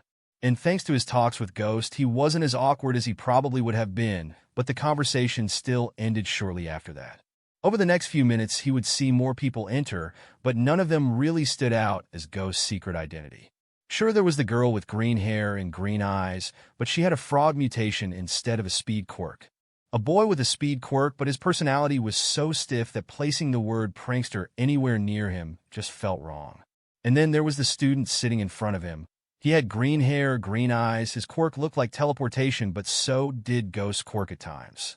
His personality was that laid-back calmness, just like Ghost as well. In fact, Shudo would have already asked if he was Ghost if it was for one thing. If Shudo was remembering correctly, the student that was supposed to be sitting in front of him was Hitoshi Yamada, and Ghost said that the word Midori was hidden somewhere in his name. Man, if only this kid had the name of the guy sitting in front of him, Izuku Midoriya. If that had been the case, then he would have already solved this, but it seems like he is going to have some detective work cut out for himself instead. Over the next few days, UA would send all the necessary supplies, which meant when Monday arrived, Izuku changed into his school outfit and tried his best to make the red tie that comes with the outfit look presentable. But after 30 minutes of him just making the tie look like a dog tongue, he threw it off before just using a red clip-on tie, which looked similar enough to the official thing. And so after that, he grabbed his backpack, said goodbye to his mom, and gave Ari a hug. He was off towards the train station, which meant that about an hour later, he had arrived in front of UA once again, but now as an official student. And so after pretending to look at the map posted in the entrance area for a minute to make sure Nezu didn't get suspicious, he easily made his way through the maze that was UA before arriving at the massive door of 1A. Even with how many times I've seen it, I'm still not sure if Nezu installed them because of mutation quirks that affect height or simply installed them to instill fear in whoever sees them and then just made up the mutation thing so he could get away with it. Izuku mumbled to himself before opening the door, excited to become a hero, only to see Kaken getting into a verbal fight with the blue-haired dude. I must implore you to take your feet off that desk. It's a disgrace to all the UA students that have sat in that desk before you. You're kidding me, right? Kaken challenges, keeping his feet where they are, but leaning forward a bit. Your old school put a stick up your ass? Or were you born with it? Let's start over, Glasses says, sounding exasperated. I'm Ida Tenya from the Semi-Private Academy. Also, that's his name, Izuku thought before focusing back on the conversation. Somehow? So, private school boy thinks he's in charge? I'm gonna have fun tearing you a new one, Kaken says, smirking dangerously. You would threaten me? Your own classmate? Ida says, sounding scandalized. Are you sure you're in the right place? Kaken rolls his eyes and looks like he's about to say something else, but the words fizzle out when his eyes settle on Izuku standing in the doorway. Deku, it's you, is said simultaneously, but as they both try to run over to the door, Izuku yells nope, before slamming the door in their faces. Everyone sorta just stared in confusion at that, but Izuku used it to his advantage by pausing time and then walking back inside the classroom. And after closing the door, he walked over to the seating chart and tried to connect names to faces. Uraraka is here in the top left corner. The Ida guy is in front of her. Oh, and Todoroki is in the opposite corner.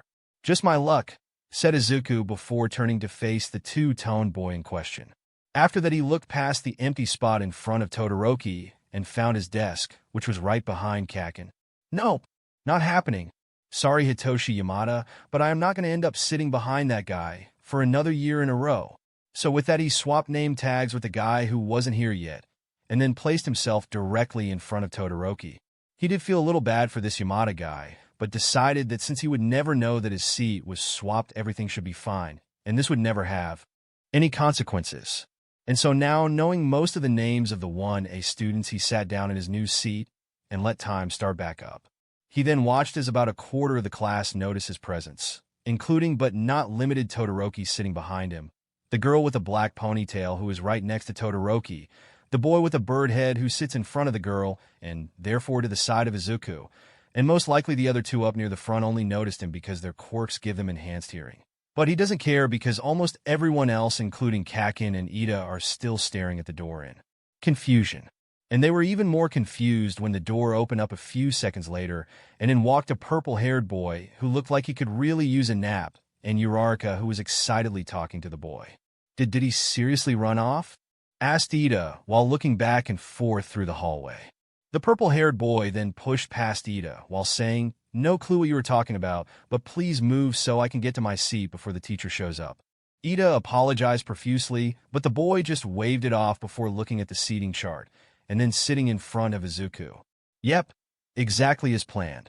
Yamada is none the wiser, and I get to be a little bit farther away from Kakin this year. Izuku thought mentally before looking over to where Uraraka was now talking to Ida. He then let his eyes wander a little lower and made direct eye contact with a giant yellow caterpillar on the floor. Said caterpillar raised an eyebrow at him before putting his finger in front of his mouth, as if to tell him, "Don't tell the rest of the class I'm here."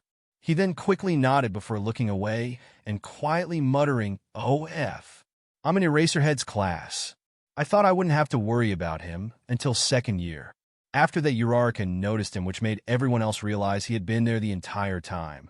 But luckily, before anyone, aka Kakin and the Ida kid, could try to talk to him, everyone's attention was brought to the giant yellow caterpillar on the floor, telling them, "If you're just here to make friends, then they can pack up your stuff now." He then pulled a jelly pack from somewhere and started to sip on it while waiting for everyone to get back to their seats. Once they had, he said, "Welcome to UA's hero course," with the least amount of enthusiasm possible. He then unzipped the sleeping bag and stood up. "It took you 8 seconds before you all shooed up, and only 4 of you noticed me. That's not going to work. Time is precious. Rational students would understand that." He rolled up his sleeping bag and stepped further into the classroom. Once he was standing at the teacher's podium, he said, "Hello, I'm Shoyuto Aizawa, your teacher." There was an air of disbelief that swept over the room, since Mr. Aizawa isn't exactly what any of them expected to have as a hero teacher at UA, but they didn't get much time to dwell on it before he continued speaking. "All right, let's get to it." He pulled a PE uniform out from under the desk before saying, "Put these on and head outside." After that, he doesn't give anyone a chance to respond before he tosses the uniform into a cart just outside the doorway and walks off. Surprisingly, the first one up is the Yamada kid, who looks dead on his feet, but shortly after he grabbed one, everyone started moving. And Izuku wanted to avoid the crowd pause time and grabbed the one with his name on it, and then walked next to where Yamada was frozen. But surprisingly, when he unpaused, the purple-haired boy didn't react. He simply looked Izuku up and down before saying, "Did you just use your quirk to avoid a social interaction?" Izuku easily kept pace with the boy as he said, Yeah, I guess I did. Sorry, I just don't really like big crowds." He was in the middle of thinking about the last time he was in the middle of a crowd, letting loose with his quirk while being surrounded by hundreds of Yakuza. But all the boy said was, "Relatable," before entering the boys' locker room. Only then did he realize that they had arrived, but thought it was weird that Yamada knew exactly where to go first try. "I couldn't find the boys' locker room until after I accidentally discovered it on my 4th time around." Weird, but maybe he's just really good at maps. And so the two boys got done changing by about the time the rest of class found where to go. After that, they walked in comfortable silence until Eraserhead, no wait, Mr. Aizawa came into view. "Midoriya, Yamada," is all Aizawa said in greeting. So after returning the greeting, they waited around for everyone else to get here. Aizawa stands with his hands tucked into his pockets until the rest of the class makes it there, gathering in a loose cluster in front of him. "Today, we will be doing a quirk assessment test," Aizawa announces, looking over the students before turning to face the field. "What? A quirk assessment test?" A chorus of voices shout. "But orientation, we're gonna miss it," Uraraka shouts while sounding concerned. "If you really want to make the big leagues, you can't waste time on pointless ceremonies," Aizawa says with his back to them. "Here at UA, we're not tethered to traditions. That means that I get to run my class however I see fit." He turns back to them, keeping his hands in his pockets. "You've been taking standardized tests most of your lives, but you never got to use your quirks in physical exams before. The country is still trying to pretend we're all created equal by not letting those with the most power excel. It's not rational." Midoriya, Aizawa continues, turning to the green net in question. "You managed to get the most points on the entrance exam this year. What was your farthest distance throw with a softball when you were in junior high? Izuku didn't expect to get called out on the first day, but at least it's for a good reason this time. 53 meters, I think. Izuku answers honestly while stepping forward. Aizawa nods, holding out a ball before throwing it to him, right? Try doing it with your quirk. Anything goes, just stay in the circle. Izuku looked at the ball before asking if these needed to be returned. Aizawa rolled his eyes before repeating himself. Anything goes as long as you stay in the circle. So Izuku said, cool. Cool, just wanted to make sure. Before cocking his arm back with the ball. And then with the best pitch he could manage, he threw the ball. But before it could completely leave his hand, he paused time. After that, he grabbed the ball and left UA. He turned on some music and then started walking all the way back home, which is about 20 miles away, but he didn't care since he literally had all the time in the world. And so once he was home, he placed the ball in his room before sitting down on his bed and sighing. Man, that was dumb. I should install skates in my boots or something. Most people would think it's useless since they think I can teleport, but damn would it save up a good chunk of all this walking. And so after a little break, he heaved himself off the bed and started the walk back. Midoriya walked up to the plate and asked him if these balls had to be returned. Shoyuta rolled his eyes since the kid obviously wasn't listening the first time, and now he had to say it again. Anything goes as long as you stay in the circle. Cool, just wanted to make sure. Before cocking his arm back with the ball, he then got into a pretty good pitcher pose and threw the ball. But as he looked around, he never actually saw the ball leave his hand. At first, Shoyuta was confused, but when he looked down at the device in his hand, he realized what happened. All of you need to know your maximum capabilities. It's the most rational way of figuring out your potential as a pro hero, Shoyuta says before turning and holding up the screen, displaying Midoriya's distance of 32,191.7 meters. Or in other words, about 20 miles. There are some various comments of excitement like, so manly, such power. But everything went downhill when the girl with pink hair and skin said it looked like so much fun. Because Shoyuta immediately had a scowl on his face and said, so this looks fun? Huh? You have 3 years here to become a hero. You think it's all going to be games and playtime? Today, you'll compete in 8 physical tests to gauge your potential. Whoever comes in last will be deemed to have none and will be expelled immediately. There were cries of unfairness, but a comment about natural disasters and villain attacks had them shutting up and getting ready for the test. Izuku did think it was unfair, but he also understood how unfair the world could be, so he wasn't exactly complaining. But because the universe hates him, he was paired up with Kakin for the next test, which was the 50-meter dash. I don't care how fast you are now, Deku. Just know I'm still going to beat your ass. And then the signal was pulled, and Kakin was blasting off. Only to find Izuku was already at the end goal and was now walking away after hearing his score of .76. That's how long it took him to react. And it continues like that because everyone thinks he can teleport. It's not really cheating if he pauses time and simply walks around the sandbox before taking off until he will only just be visible to Eraserhead, which gives him the highest score on that test. Izuku also takes the #1 spot on the repeated sidesteps test, since he can just teleport back and forth over and over again multiple times a second. The super move Mirage Tempo that he used to defeat Mimic works very similarly. By continuously applying pressure and pause time, he gets a good score of 272.4 kilograms on the grip test. He wasn't even sure if that would work, but the combined pressure spiked up to that score for about a second before resetting. But it still counted. He couldn't use time pausing to enhance his flexibility or toe crunching, so he did those ones normally. Push-ups and sit-ups, on the other hand, could be pushed way farther than normal since Izuku can take rest breaks and pause time unlike everyone else, and so that's how he gets about 200 in each. He could have gone farther, but Mr. Aizawa stopped him after realizing he wasn't getting tired. When the ball throw comes back around, Izuku gets to sit this one out and gets to watch as 2 different people get scores of infinity. Uraraka and Yamada, with Uraraka's help. He's pretty sure that if you asked anyone, normally Aizawa would have said no, meaning Yamada must have infused his quirk in the question for help. But is it persuasion? Maybe mind-jacking? No, wait, it's probably mind control, since if it was the other 2, her movements wouldn't have been so stiff when she walked to touch the ball. Oh hey, those 2 with quirk-enhanced hearing are staring at me, meaning I'm probably Deku. Shut the F up with your weird-ass mumbling. After, that was the final test, which was the endurance run. And just like before, because he could take breaks while no one was looking, he could basically go on forever. The only difference was that now he had a companion riding an electric scooter who could also basically go on forever. So by the time everyone else had dropped dead, Izuku and Yaoyorozu had gotten through a very pleasant discussion about the intricacies of her quirk creation. In fact, the only reason it was stopped was because eventually Mr. Aizawa walked over and asked how much longer they thought they could go. "Well, since the scooter has a solar panel, I could go until it starts to get dark," said Yaoyorozu. Izuku then said, "One of the downsides of my quirk is that my legs can feel sore, as if I actually walked the distance I teleported. So to help with that, I train my legs to handle very long walks."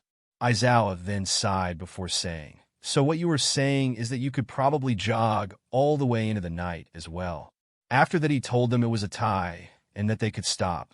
And so with that, they were done for the day. "All right, time to give you your results," Aizawa announced to the group. "I'll just pull up the whole list. It's not worth going over each individual score." And with a press of a button, a projection of the list came into existence above the device in his hand.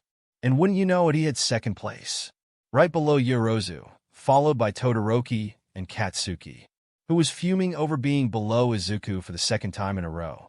Sure, most of his scores were out of this world, but even on the tests where he couldn't use time, pausing, Yaoyorozu could still use creation in some way to improve her score. And he guesses that those few tests where she did better than him or tied with him really helped out her overall score. So he was completely happy to take second place and even congratulate Yaoyorozu on getting number 1. But someone who was getting the complete opposite reaction was Toru Hagakure in 20th. If the way her outfit was shaking was anything to go by, she was on the verge of tears when Aizawa spoke up. "Oh, by the way, no one is going home.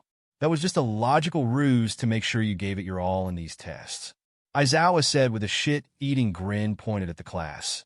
And as a retired vigilante who has met and fought Eraserhead, Izuku could say for sure that it was very unsettling.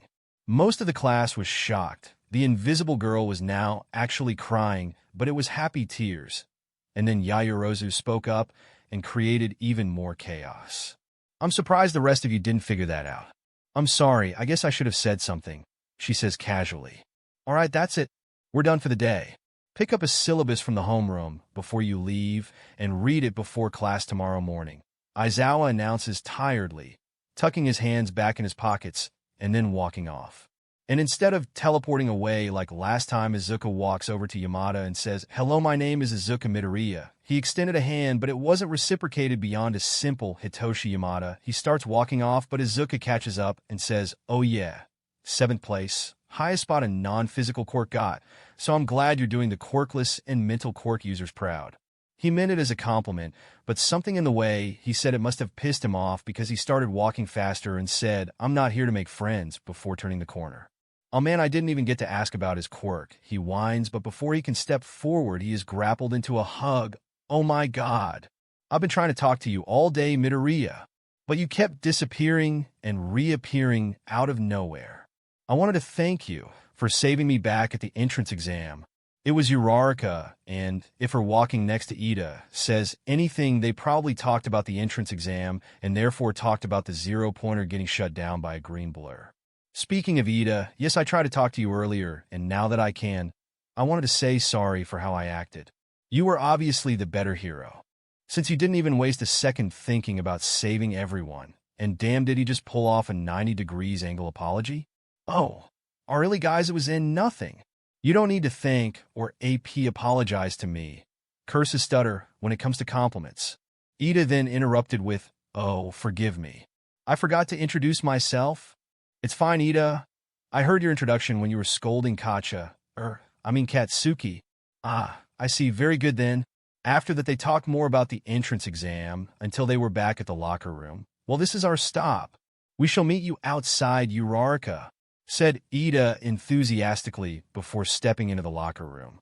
Once she was sure he wouldn't hear, she said, "I don't know about you, but the way he talks reminds me of a rich person." Uraraka stage whispered to him before walking down the hall to get to the girls' changing room. "I just thought he sounded inspirational," Izuku murmured before making his way into the locker rooms as well, which brought an end to his very successful first day at UA. Despite the main appeal of UA being the hero course, it is a normal school as well. Present mic is English. Ectoplasm is math. Midnight is the history of art and heroics. Cementos is literature. But the teacher for the class everyone is most excited for wasn't revealed on their schedule. Izuku has a theory of who it is, but he's really hoping he is wrong as he talks to Uraraka, Ida, and Yaoyorozu. They invited Todoroki, but he declined, saying that he didn't need friends. Or well, he said that, but immediately corrected himself by saying, I already have a friend and I don't want any more, which everyone but Izuku thought was weird, but they simply moved on and got to know each other better until the girl, whose name he thinks is Jiro, gasped before standing up and stared at the door while saying, Is that who I think it is? They didn't have to wait long to get the answer, as the door swung open and a voice yelled, I am here. All Might slid into view while leaning over before saying, coming through the door like a normal person. Everyone but Izuku and Todoroki cheered in excitement as the man came through the door and stood in front of the class while his cape bellowed in his self-made wind. Izuku heard the girl sitting in front of Ida say, Is that his Silver Age costume? And after looking closer, it was, which caused Izuku to mumble, You see, that's why I wore a cape. Look how cool it looks in the wind. But after that, they all calmed down and got back in their seats, which allowed All Might to say what he needed to. It's time for your foundational hero studies. All Might said with a blinding smile, hands on his hips. He then said, It's basically Heroics 101. But let's get right to it. He pulled a card out from somewhere and then showed it off to the class. It said battle, which All Might repeated out loud. We're going to get right into the thick of it with a battle trial. Once again, the class exploded in a cheer. Kakin was the loudest. But once they calmed down, All Might said, But we can't have you fighting in your school outfits, which is why you're going to need these. He pressed a button on a remote, and the left wall, the one closest to Izuku's row, opened up to reveal 20 metal suitcases. He grabbed the one which said 19, but before leaving the class, he opened it up, and just as he feared, it was not his costume. But luckily, Yamada hadn't grabbed his case yet, so he paused time and quickly swapped the insides of the cases. Once that was done, he picked his back up and said, Man, had I known that the seating wasn't just for show, I would have stayed sitting behind Kakin. But oh well, I've already committed to the bit. He then unpaused and proceeded to walk towards the locker rooms while avoiding looking at the number one. He's not going to be rude to All Might, but just like when he was Ghost, he's going to be extremely petty. Once in the locker room, he watched as Ida pulled out multiple pieces of what looked like white armor. Kakin is grinning madly while holding up what looks like a grenade-themed gauntlet. Yamada is staring somewhat absent-minded at a mouthguard with dials while rubbing at his face, but seems to cheer up some as he pulls out a purple-tinted scarf. And then Izuku opens up his own case. The main costume consists of a brightly colored green jumpsuit with a hood and a metal mouthguard in the shape of a smile. His mom had made the costume for him as a sort of apology, but she altered the ears of the original design after she heard about how All Might acted. Even if she hadn't altered it, he would have still loved it and thanked his mom profusely, but the extra effort was appreciated.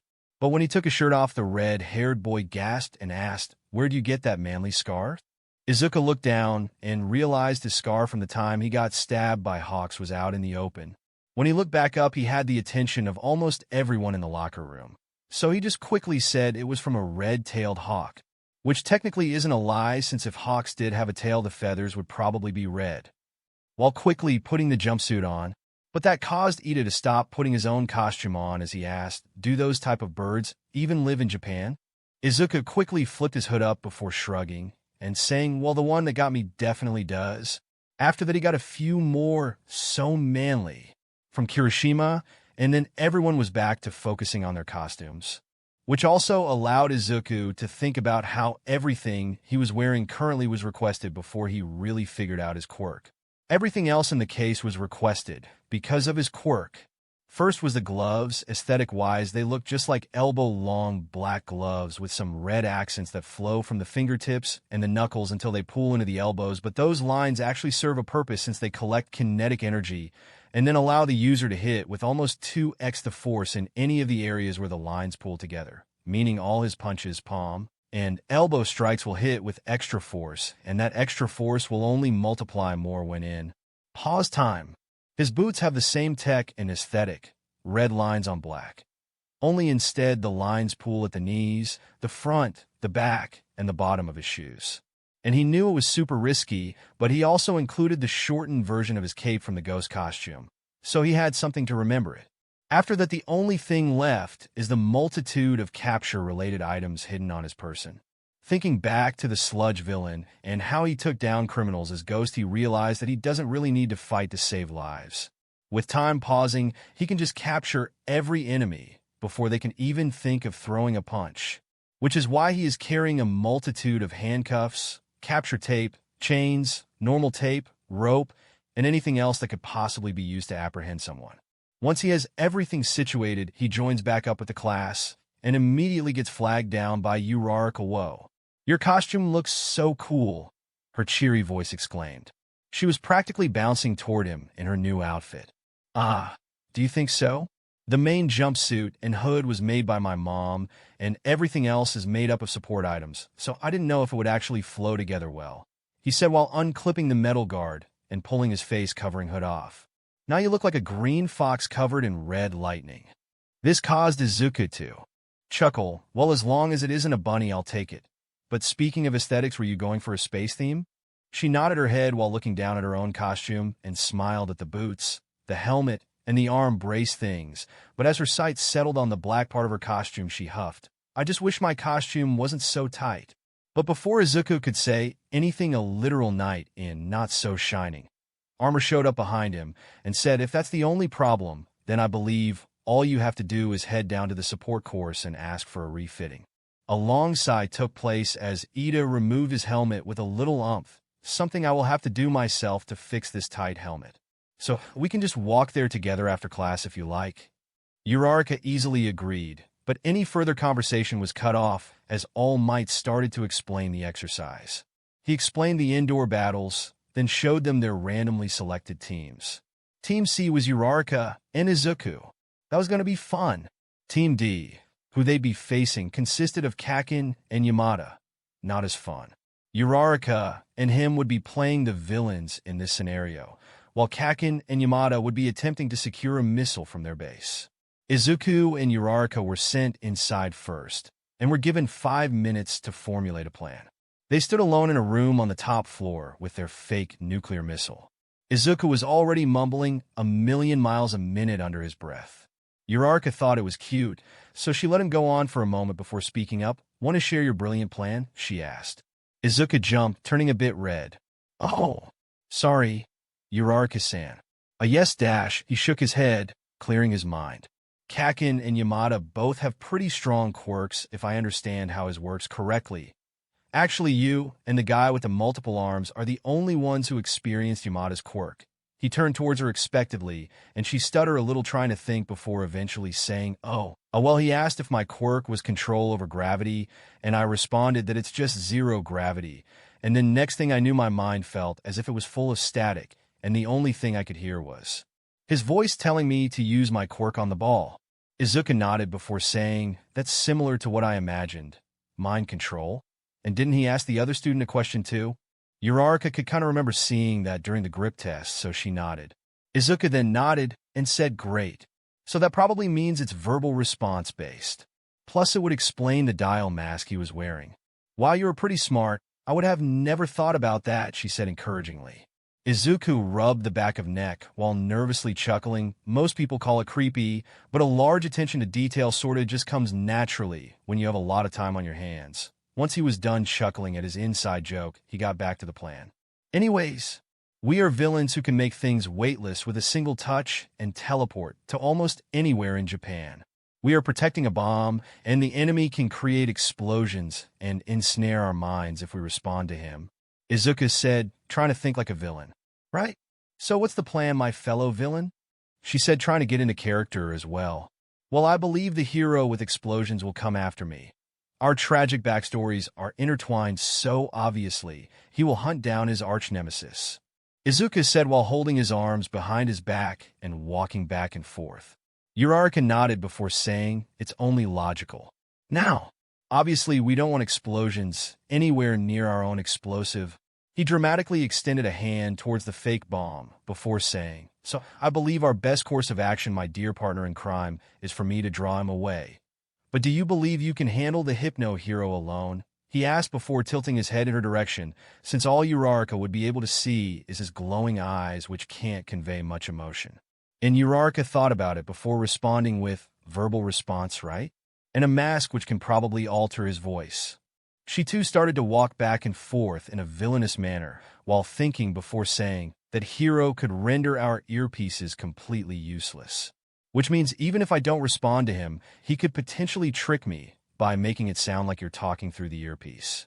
Izuku hummed before saying, "Well, then we need a code word. Something only us villains would know."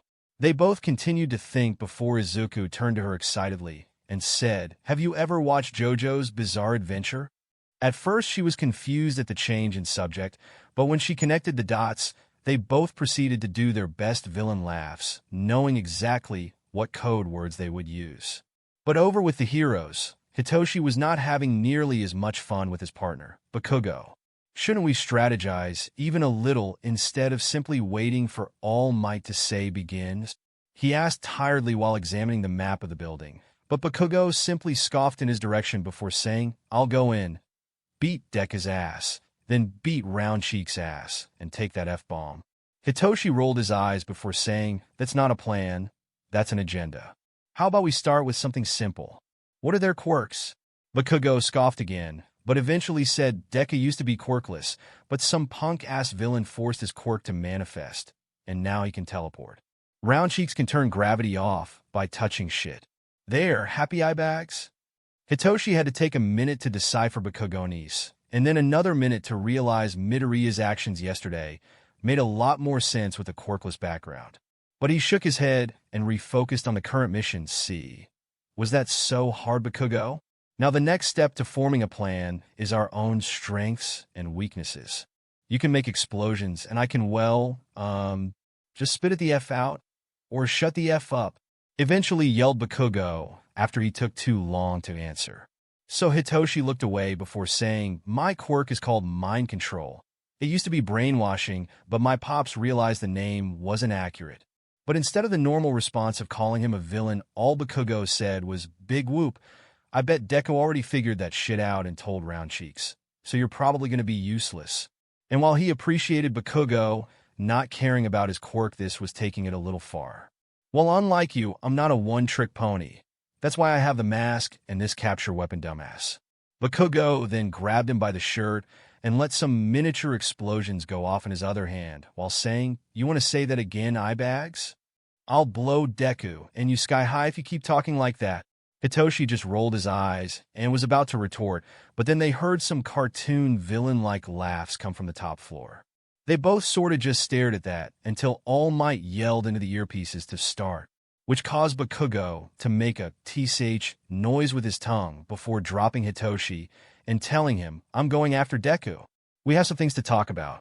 If you want to make yourself useful, go talk to Round Cheeks." And with that, he entered the building. Hitoshi dusted himself off and mumbled, "Great, I got teamed up with someone who has a childhood rival.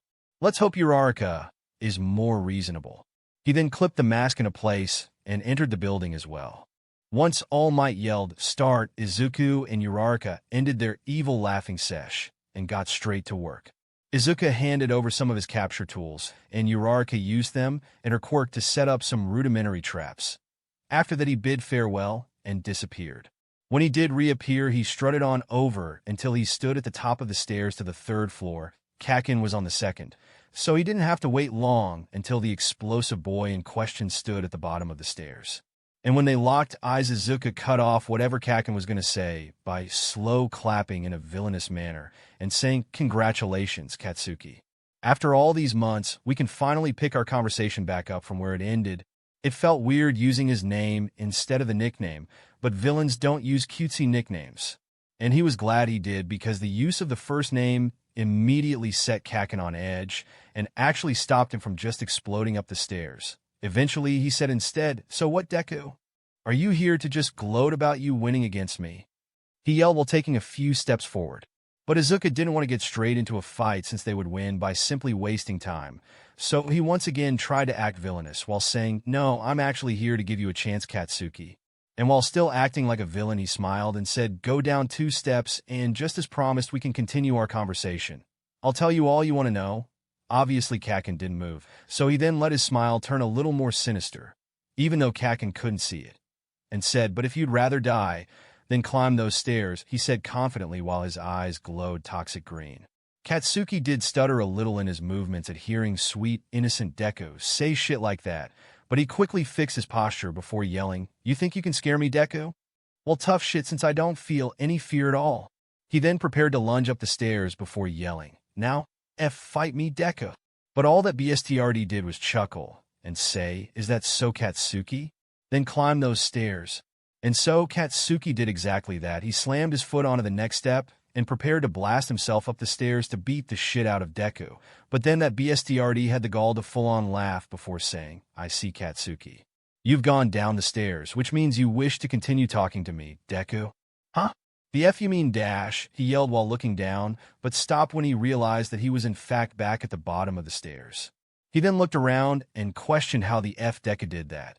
He thought that BSTRD could only teleport things he was touching. And once again he continued to laugh before saying, "What's the matter? You're losing your composure, Katsuki." He then leaned forward and stared deep into Katsuki's eyes while saying, "Doesn't one lose their composure when they are afraid or confused?" After that he laughed once again before standing back to his full height and extending his arms while saying, "So what's it going to be, Katsuki? Are you afraid of the unknown?" He then brought his arms in and pointed at himself, "Or are you afraid of me?" By this point, Katsuki had enough with Deku talking and yelled, "You're a lousy F villain, Deku. So stop F monologuing and stop trying to trick me with your lame-ass quirk." And with that he ran up the stairs, only to once again find himself at the bottom. He did this once again, but he still just ended back up at the bottom without even noticing. Deku then smiled wide behind his mask before saying, "Well, since you don't seem to be moving, let's chat." Back in the viewing room, most of the students and All Might himself had chills run down their spine, watching Midoriya go full villain mode on Bakugo, just completely disregarding his attempts at fighting as easily as one would breathe. "Man, Midoriya is terrifying. Did you hear that speech?" asked Mina while hugging onto Kirishima for support. Denki, who was close by, shuddered in fear before saying, "Yeah. I can't believe he just straight up said, 'But if you wish to die, climb the stairs.'" Just simply restating the words caused a good few people to once again shake in fear. Yaoyorozu, Ida, Tokoyami, and Todoroki on the other hand were calmly talking about it. "Wouldn't it better to simply capture him? Why play with him like this?" asked Yorozu, but Tokoyami is the one who answered, "Villains work off a different mindset. Why simply kill your enemies if you have the power to break them?" he said while pulling his hand into a fist to emphasize his point. Ida reluctantly agreed before saying, "Yes, Midoriya has truly adopted a villain-like persona, but also you must think about Uraraka. If he simply captured Bakugo and then helped her capture Yamada, we would have no idea about her potential on her own.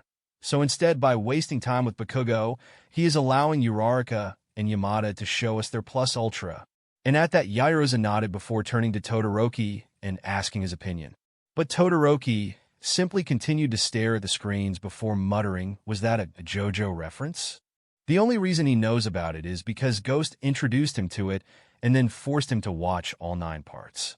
After he dragged Kakin down the stairs for the 8th time, he was literally on the floor laughing at the absurdity of it all.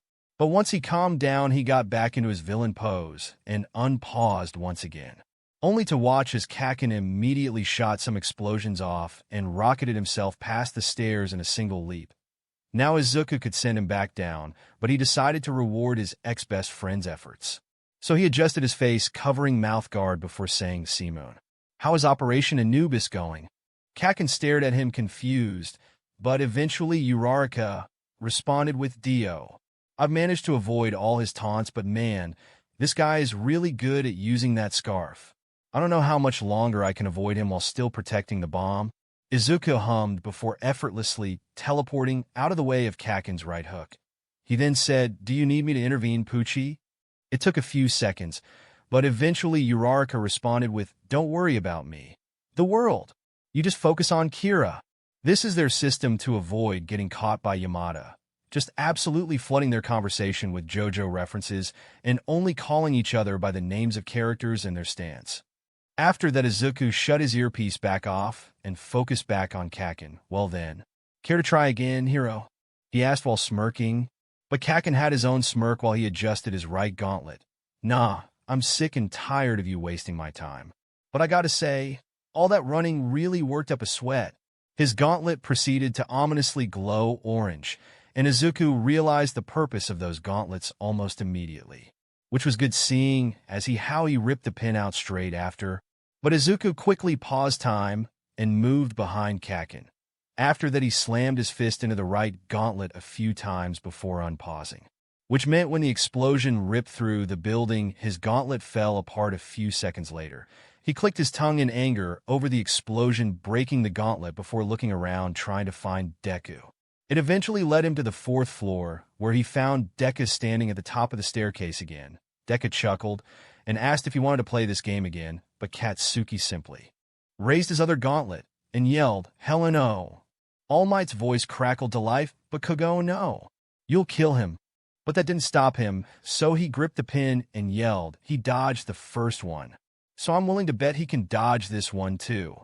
And then at the same time, he pulled the pin. He watched Deku grab his phone to check something, shout "Airy," and then disappear at the same time. The explosion finally caught up to him.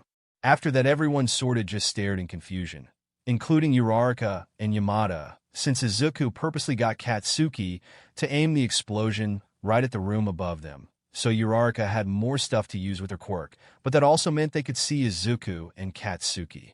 But thankfully, before All Might had to call an emergency search for Midoriya / question Bakugo about why he killed the boy, he reappeared in front of them about 30 seconds later and looked completely unharmed besides the bits of his costume that were smoking. The boy then chuckled and said, "Crisis averted." He looked around in confusion at why they were still staring at him instead of going back to fighting. So he eventually just asked, "What? Did I miss something important?" Surprisingly, it was Yamada who spoke up. Yeah. We thought Bakugo killed you," he yelled while moving away from all the floating debris. But Izuku simply laughed it off and said, "What? I was only gone for 30 seconds at the most. Come on, guys, have a little more faith in me." After yelling that, he teleported to over where Uraraka was currently holding a giant cement pillar like a baseball bat and asked if he could end this. Uraraka sighed before releasing her quirk and watching as all the floating things in the room finally came crashing down. "Go for it," she said calmly before sitting in front of the fake bomb. Izuku hummed before pulling out his capture tape. The heroes immediately got into a battle stance, and he watched as Yamada flung his scarf at him almost exactly like Eraserhead. But it was slower than Eraserhead's, so he easily paused time and wrapped both Yamada and Kaken up. After that, he dragged everyone and the bomb to the exit, and then unpaused time. Obviously, Yamada and Kaken started freaking out. Hitoshi was spooked. Katsuki was yelling profanities. Uraraka simply stood up and hugged Izuku while saying how much fun that was. And only then did All Might realize what happened and said, "Villains win, I guess." After that, Izuku and Uraraka helped untie the two, but Kaken refused his help when he extended his hand to pull him up. "Even if you won, that doesn't mean I suddenly need your help, Deku." With that, he walked off ahead of them. So Izuku turned his attention to the other two. "So, since I was on Kira duty, how'd it go with Anubis?" he said while pointing his thumb at Yamada. But that caused Yamada to groan in annoyance. "That right there is why I couldn't use my quirk. You two were talking in some coded language the entire time. The hell does it mean anyways?" he asked while giving them an annoyed look. But it just caused Izuku and Uraraka to dramatically gasp before in sync, saying, "You don't know about JoJo references?" Yamada then looked at them bewildered and said, "The hell is a JoJo?" Izuku then shook Uraraka by the shoulders and said, "You have to tell me what I missed. About 20 minutes earlier. Okay, you've got some chains, rope, tape, and all the fake supplies in this room to help you stop Yamada, since I'm pretty sure he doesn't just rely on his quirk," said Midoriya while helping Achiko set up something akin to traps, "right? So, I should be good to go." shouted Ochako excitedly. Midoriya was getting ready to go distract that Bakugo guy, so she said, "Oh wait, what's our codenames? I know we said that just changing up how we speak should be enough to throw off his quirk, but I feel like we should have codenames." Midoriya thought about it before saying Dio and Pucci. They are both villains. Dio's stand looks like teleportation to everyone else, and Pucci can manipulate gravity. Ochako thought about it before nodding. I can work with that, and so Yamada can't learn what we were doing. We'll switch back and forth between names and stands. Midoriya nodded. Oh, that's really smart. Good job, or should I say, great idea, Pucci. Midoriya did another evil laugh to get back into character and then said goodbye before disappearing. And so with that, Ochako went straight back to work, preparing for the worst. Which meant when Hitoshi finally made it to the 5th floor by taking another staircase far away from whatever Bakugo is doing on the 2nd, he easily found Uraraka surveying the room while the bomb was behind her. After that, he messed with the fake vocal cord dials until his voice sounded pretty similar to Midoriya's. Uraraka, Katsuki is fighting me on the 2nd floor. Have you found Yamada yet? But instead of Uraraka touching her earpiece like he wanted, she simply spun around to face him before shaking her head. So he came out of his hiding spot and entered the room. All right, what gives? How did you know it was me? He was genuinely asking, but forgot that Uraraka wasn't going to respond to him since they were fighting. So he instead grabbed the scarf he got from Uncle Shoyuta and flung it towards her. But before it could reach her, she pressed her hands together and quietly said, "Release." After that, about 4 massive crates fell from the ceiling, and while he avoided getting stuck under one, the end of his scarf did not. Really, Uraraka? Resorting to traps? Although I guess it makes sense seeing as how you are a villain. But Uraraka stayed quiet. He tried a few other taunts in the time it took him to free his scarf, but almost right after that, Uraraka ran up on him and threw a palm strike into his chest. He managed to block it with his arm, but it didn't matter seeing as how it still allowed her to press all 5 of her fingers onto him and take away his gravity. He tried to use it to his advantage by launching himself at the bomb, but he overshot it and ended up crashing into the opposite wall. While he was distracted trying to right himself in the air, Uraraka grabbed the bomb and ran out of the room. He then proceeded to float around the room a little until he finally managed to get his scarf to hook onto something and allow him to make it out of the room. But it was all for naught, as a second later his gravity was returned and he face-planted into the ground. He sighed but eventually stood up and ran off while muttering, "Stupid Midoriya and his good-ass deduction skills. I could have already taken a nap if Uraraka had just fallen for my quirk." When he found Uraraka, she was talking to herself. Dio. I've managed to avoid all his taunts, but man, this guy is really good at using that scarf. I don't know how much longer I can avoid him while still protecting the bomb. She then adjusted the floating bomb before saying, "Don't worry about me, the world. You just focus on Kira." She chuckled at whatever joke she was making before turning to face Hitoshi. Welcome, Yamada." She straight up cackled before saying, "To your doom," she said while placing her hands together. He looked around the room, trying to find whatever she used her quirk on, but it was simply a ploy to allow her to get another quirk-infused palm strike. But learning from his mistakes, he blocked this one with his scarf. But by removing the gravity of the scarf, she was able to manipulate it enough to break free from his hold. He cursed under his breath before saying, "You know, your costume is way too bubbly for a villain. You sure you don't want to just give up?" It's obvious she had a retort in mind, but she kept her cool and stayed silent. She instead ran over to the other side of the room and slapped a box full of metal pipes, and then she threw it straight at him with all her might. He managed to use his scarf just the way Uncle Shoyuta showed him to grab the box with the scarf and deflect it, but it seems she didn't just slap the box, as even though he deflected the box, a bunch of the pipes still went flying in his direction. With some complicated dodging, he managed to avoid the worst of it, but a few pipes still hit him in his leg and his chest. He made a few more insults and questions, but she didn't answer. Instead, she flung herself at the bomb before pressing her earpiece and saying, "Hey, Dio, I'm running out of objects to throw at Anubis." Again with those ridiculous nicknames. Why the hell am I Anubis? And who is Dio? He asked, but she didn't answer. Instead, she nodded before mumbling something into the earpiece. A few seconds later, they heard Midoriya shout in distress, and then a massive explosion ripped through the floor and allowed them to see to the 4th floor.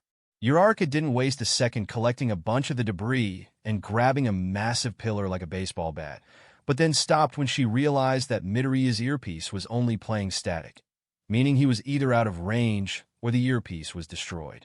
So Uraraka and Yamada looked down in horror at the spot Bakugo was currently just staring at, and both of them came to the same conclusion. Midoriya was dead? Back to the present. The Midoriya in question of being dead was currently laughing his ass off. I pop out for 30 seconds to go deal with something, and you immediately presume that Kakin killed me? Sure, he might be pretty rude, but even he wouldn't go that far. He yelled before laughing again at the absurdity of it. Yamada eventually got fed up and asked, "Well, where were you for those 30 seconds then?" "Oh, great unkillable one," he said sarcastically, but Izuku responded with, "It's uncatchable, and I was just helping my sister." Now Uraraka and Yamada both stared in confusion. What does that mean? But Izuku simply just chuckled before walking ahead of them. Eri's first grade classroom. She hadn't enjoyed the idea of school at first, but with a way to contact the one person who was able to protect her from overhaul all by themselves and much encouragement from her mom, Inko-san. She still sometimes had trouble remembering to call her mom, but she was getting better at it. She decided to try it. But it seemed like her worries were for nothing. Eri enjoyed learning a lot, and she had even made some friends with the other first graders. The best part was that no one forced her to show off her curb quirk, so she didn't have to worry about that either. Well, that's not entirely accurate. No one in her class tries to force her to use her quirk. But the third graders, on the other hand, ask her to use her quirk anytime they find her on the playground. She's done a pretty good job at avoiding them, and they usually back off after a simple no, but something must have made them mad today, as the second they were allowed on the playground, they cornered her and kept pestering her to use rewind. "Come on, just show us your quirk." Or were the teachers lying, and all you have is a useless horn? Yelled one of the third graders while grabbing said horn and pulling on it. But that horn was sensitive, and the boy tugging on it really hurt.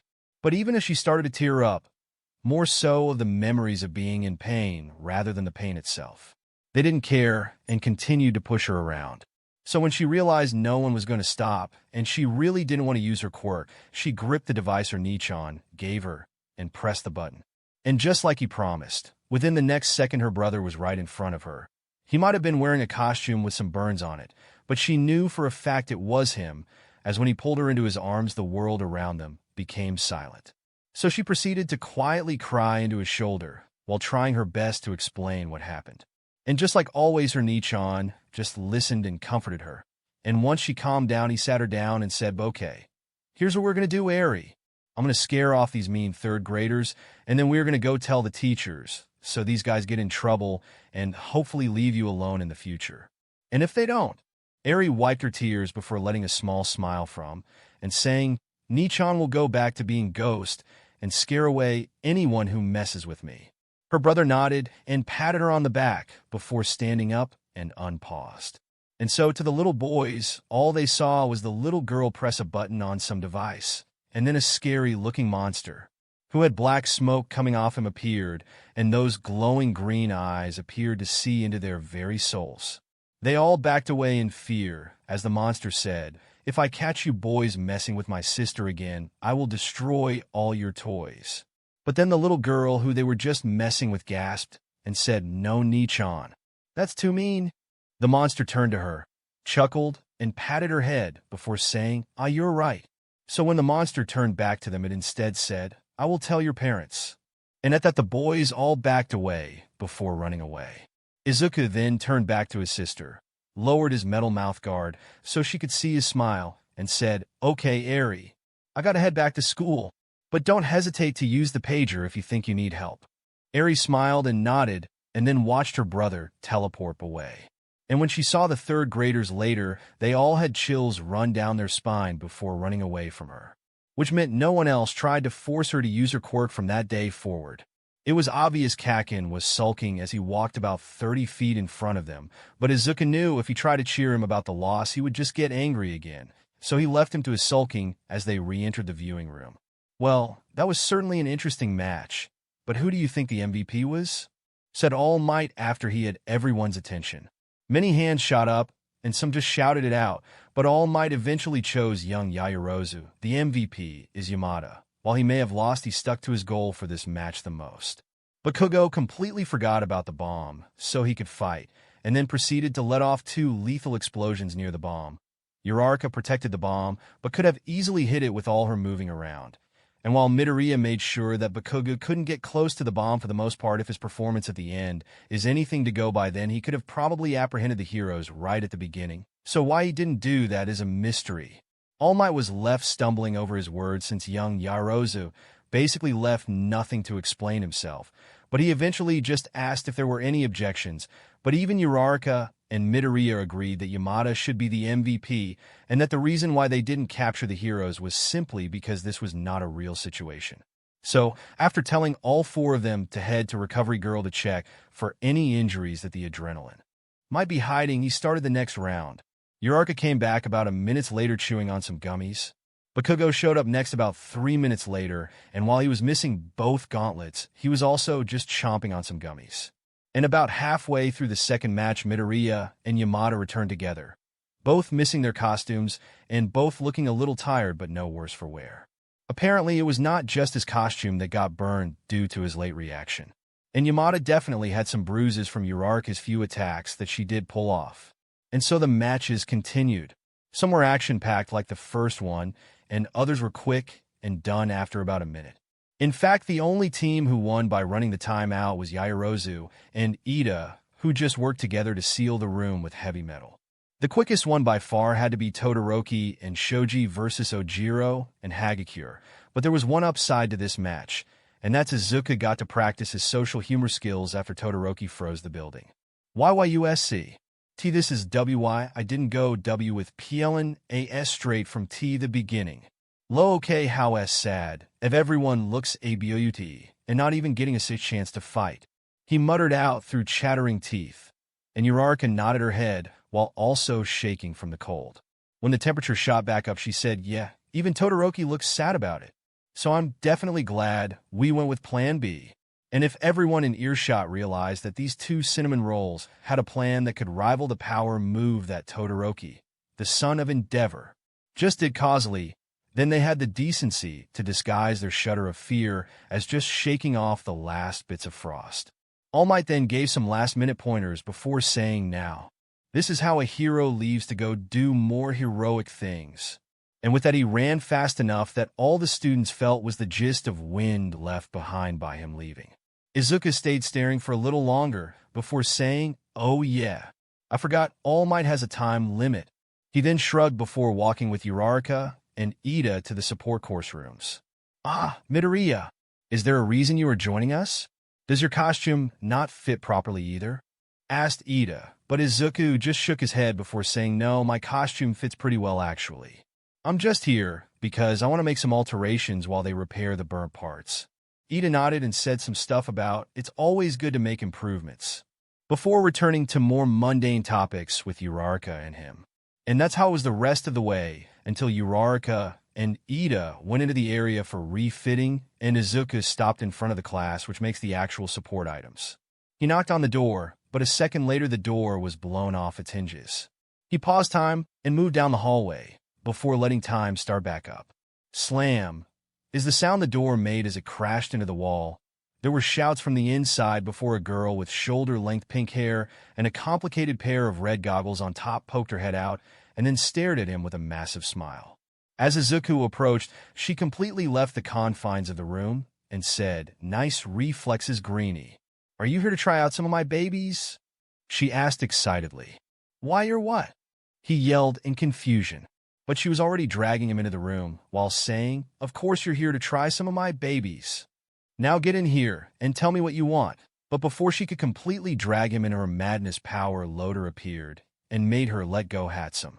What have I said about lab safety and kidnapping hero students? The pink-headed girl in question nodded before turning back to face him and extending her hand. I'm May Hatsum, future CEO of Hatsum Industries. Now will you please let me show you my babies? He shook her hand and introduced himself before turning to Power Loader, who just sighed and said inventions equals babies, because Hatsum likes to call herself Dash, but he was interrupted by Hatsum, who yelled, "The mother of my creations. Now get over here, green bean." "Oh, wait." No dash. He tried to refuse, but before he knew it, Hatsum had him sat down and was staring at him excitedly with an open notebook. He awkwardly laughed before saying, well, my quirk is Pathfinder teleportation, but I'd like to get retractable skates installed so I can be faster when my quirk isn't available. In a similar vein, I was wondering if could get spikes on the bottom of my shoes for slippery terrain. Kind of like cleats, but for ice. Hatsum nodded along while writing it all down. She then slammed the book closed and looked at him excitedly. "You want to be faster without your quirk? What if I install rockets onto the retractable skates? No, wait, better yet. I'll invent shoes that have negative traction, so you'll be sliding along the ground like an ice skater," she said excitedly, already grabbing pieces of tech off her workbench. But Izuku had a sadly inner ideas with, "Those sound really cool, but I can barely skate, let alone ice skate. So really all I want is just some shoes with wheels that can fold into or out of them at a moment's notice. But if you do invent hover boots, please keep me informed." He added on to the end since that did sound really cool. But his words had an unexpected effect. Hover boots, that's way better than tractionless shoes. Why didn't I think of that? And don't worry, I'll definitely keep you informed, Greenie. And sure, I guess really advanced wheelie shoes are possible, but it's going to make the soles of the shoes a little big. But Izuku said that was no problem before raising the platform boots he currently had on. He doesn't usually wear them to school since UA has a strict dress code, but he put his back on once school was over. Hatsum laughed before saying, "Oh, I like you, green bean. I can tell you are going to be one of my most fun customers." And after that, she got lost in her world of inventing, so Izuku left it to her and went home to explain to his mom how Kaken blew up all her hard work. Safe to say, a very fun conversation took place between his mom and Aunt Mitsuki after that. In other news, Izuku is now the local cryptid at Aries' school, and Aries sometimes gets offerings for the cryptid, seeing as how the monster protected her and called her family. Izuku finds it cute, but his mom is a little worried about Aries accidentally starting a cult where they make offerings to this Emerald Lightning Foxman monster. But what neither of them realize is that Aries started rumors about the monster liking apples just so the offerings to the cryptid would be mostly apple-themed, aka Aries played them all to get free apples for herself. Thank you for joining us on this journey through what if Prankster Deku had unlimited time control. We hope you found it as captivating as we did. A big thank you to Cooper Radio for creating such an engaging story. Don't forget to visit their profile on archiveofourown.org for more fantastic works. The link is in the description below. If you enjoyed this video, please give it a thumbs up, share it with your friends, and subscribe to Zenin Fanfics for more intriguing explorations into fanfiction and fantasy. Your support helps us create more content like this, and we love hearing your thoughts and suggestions in the comment section. See you soon in the next video.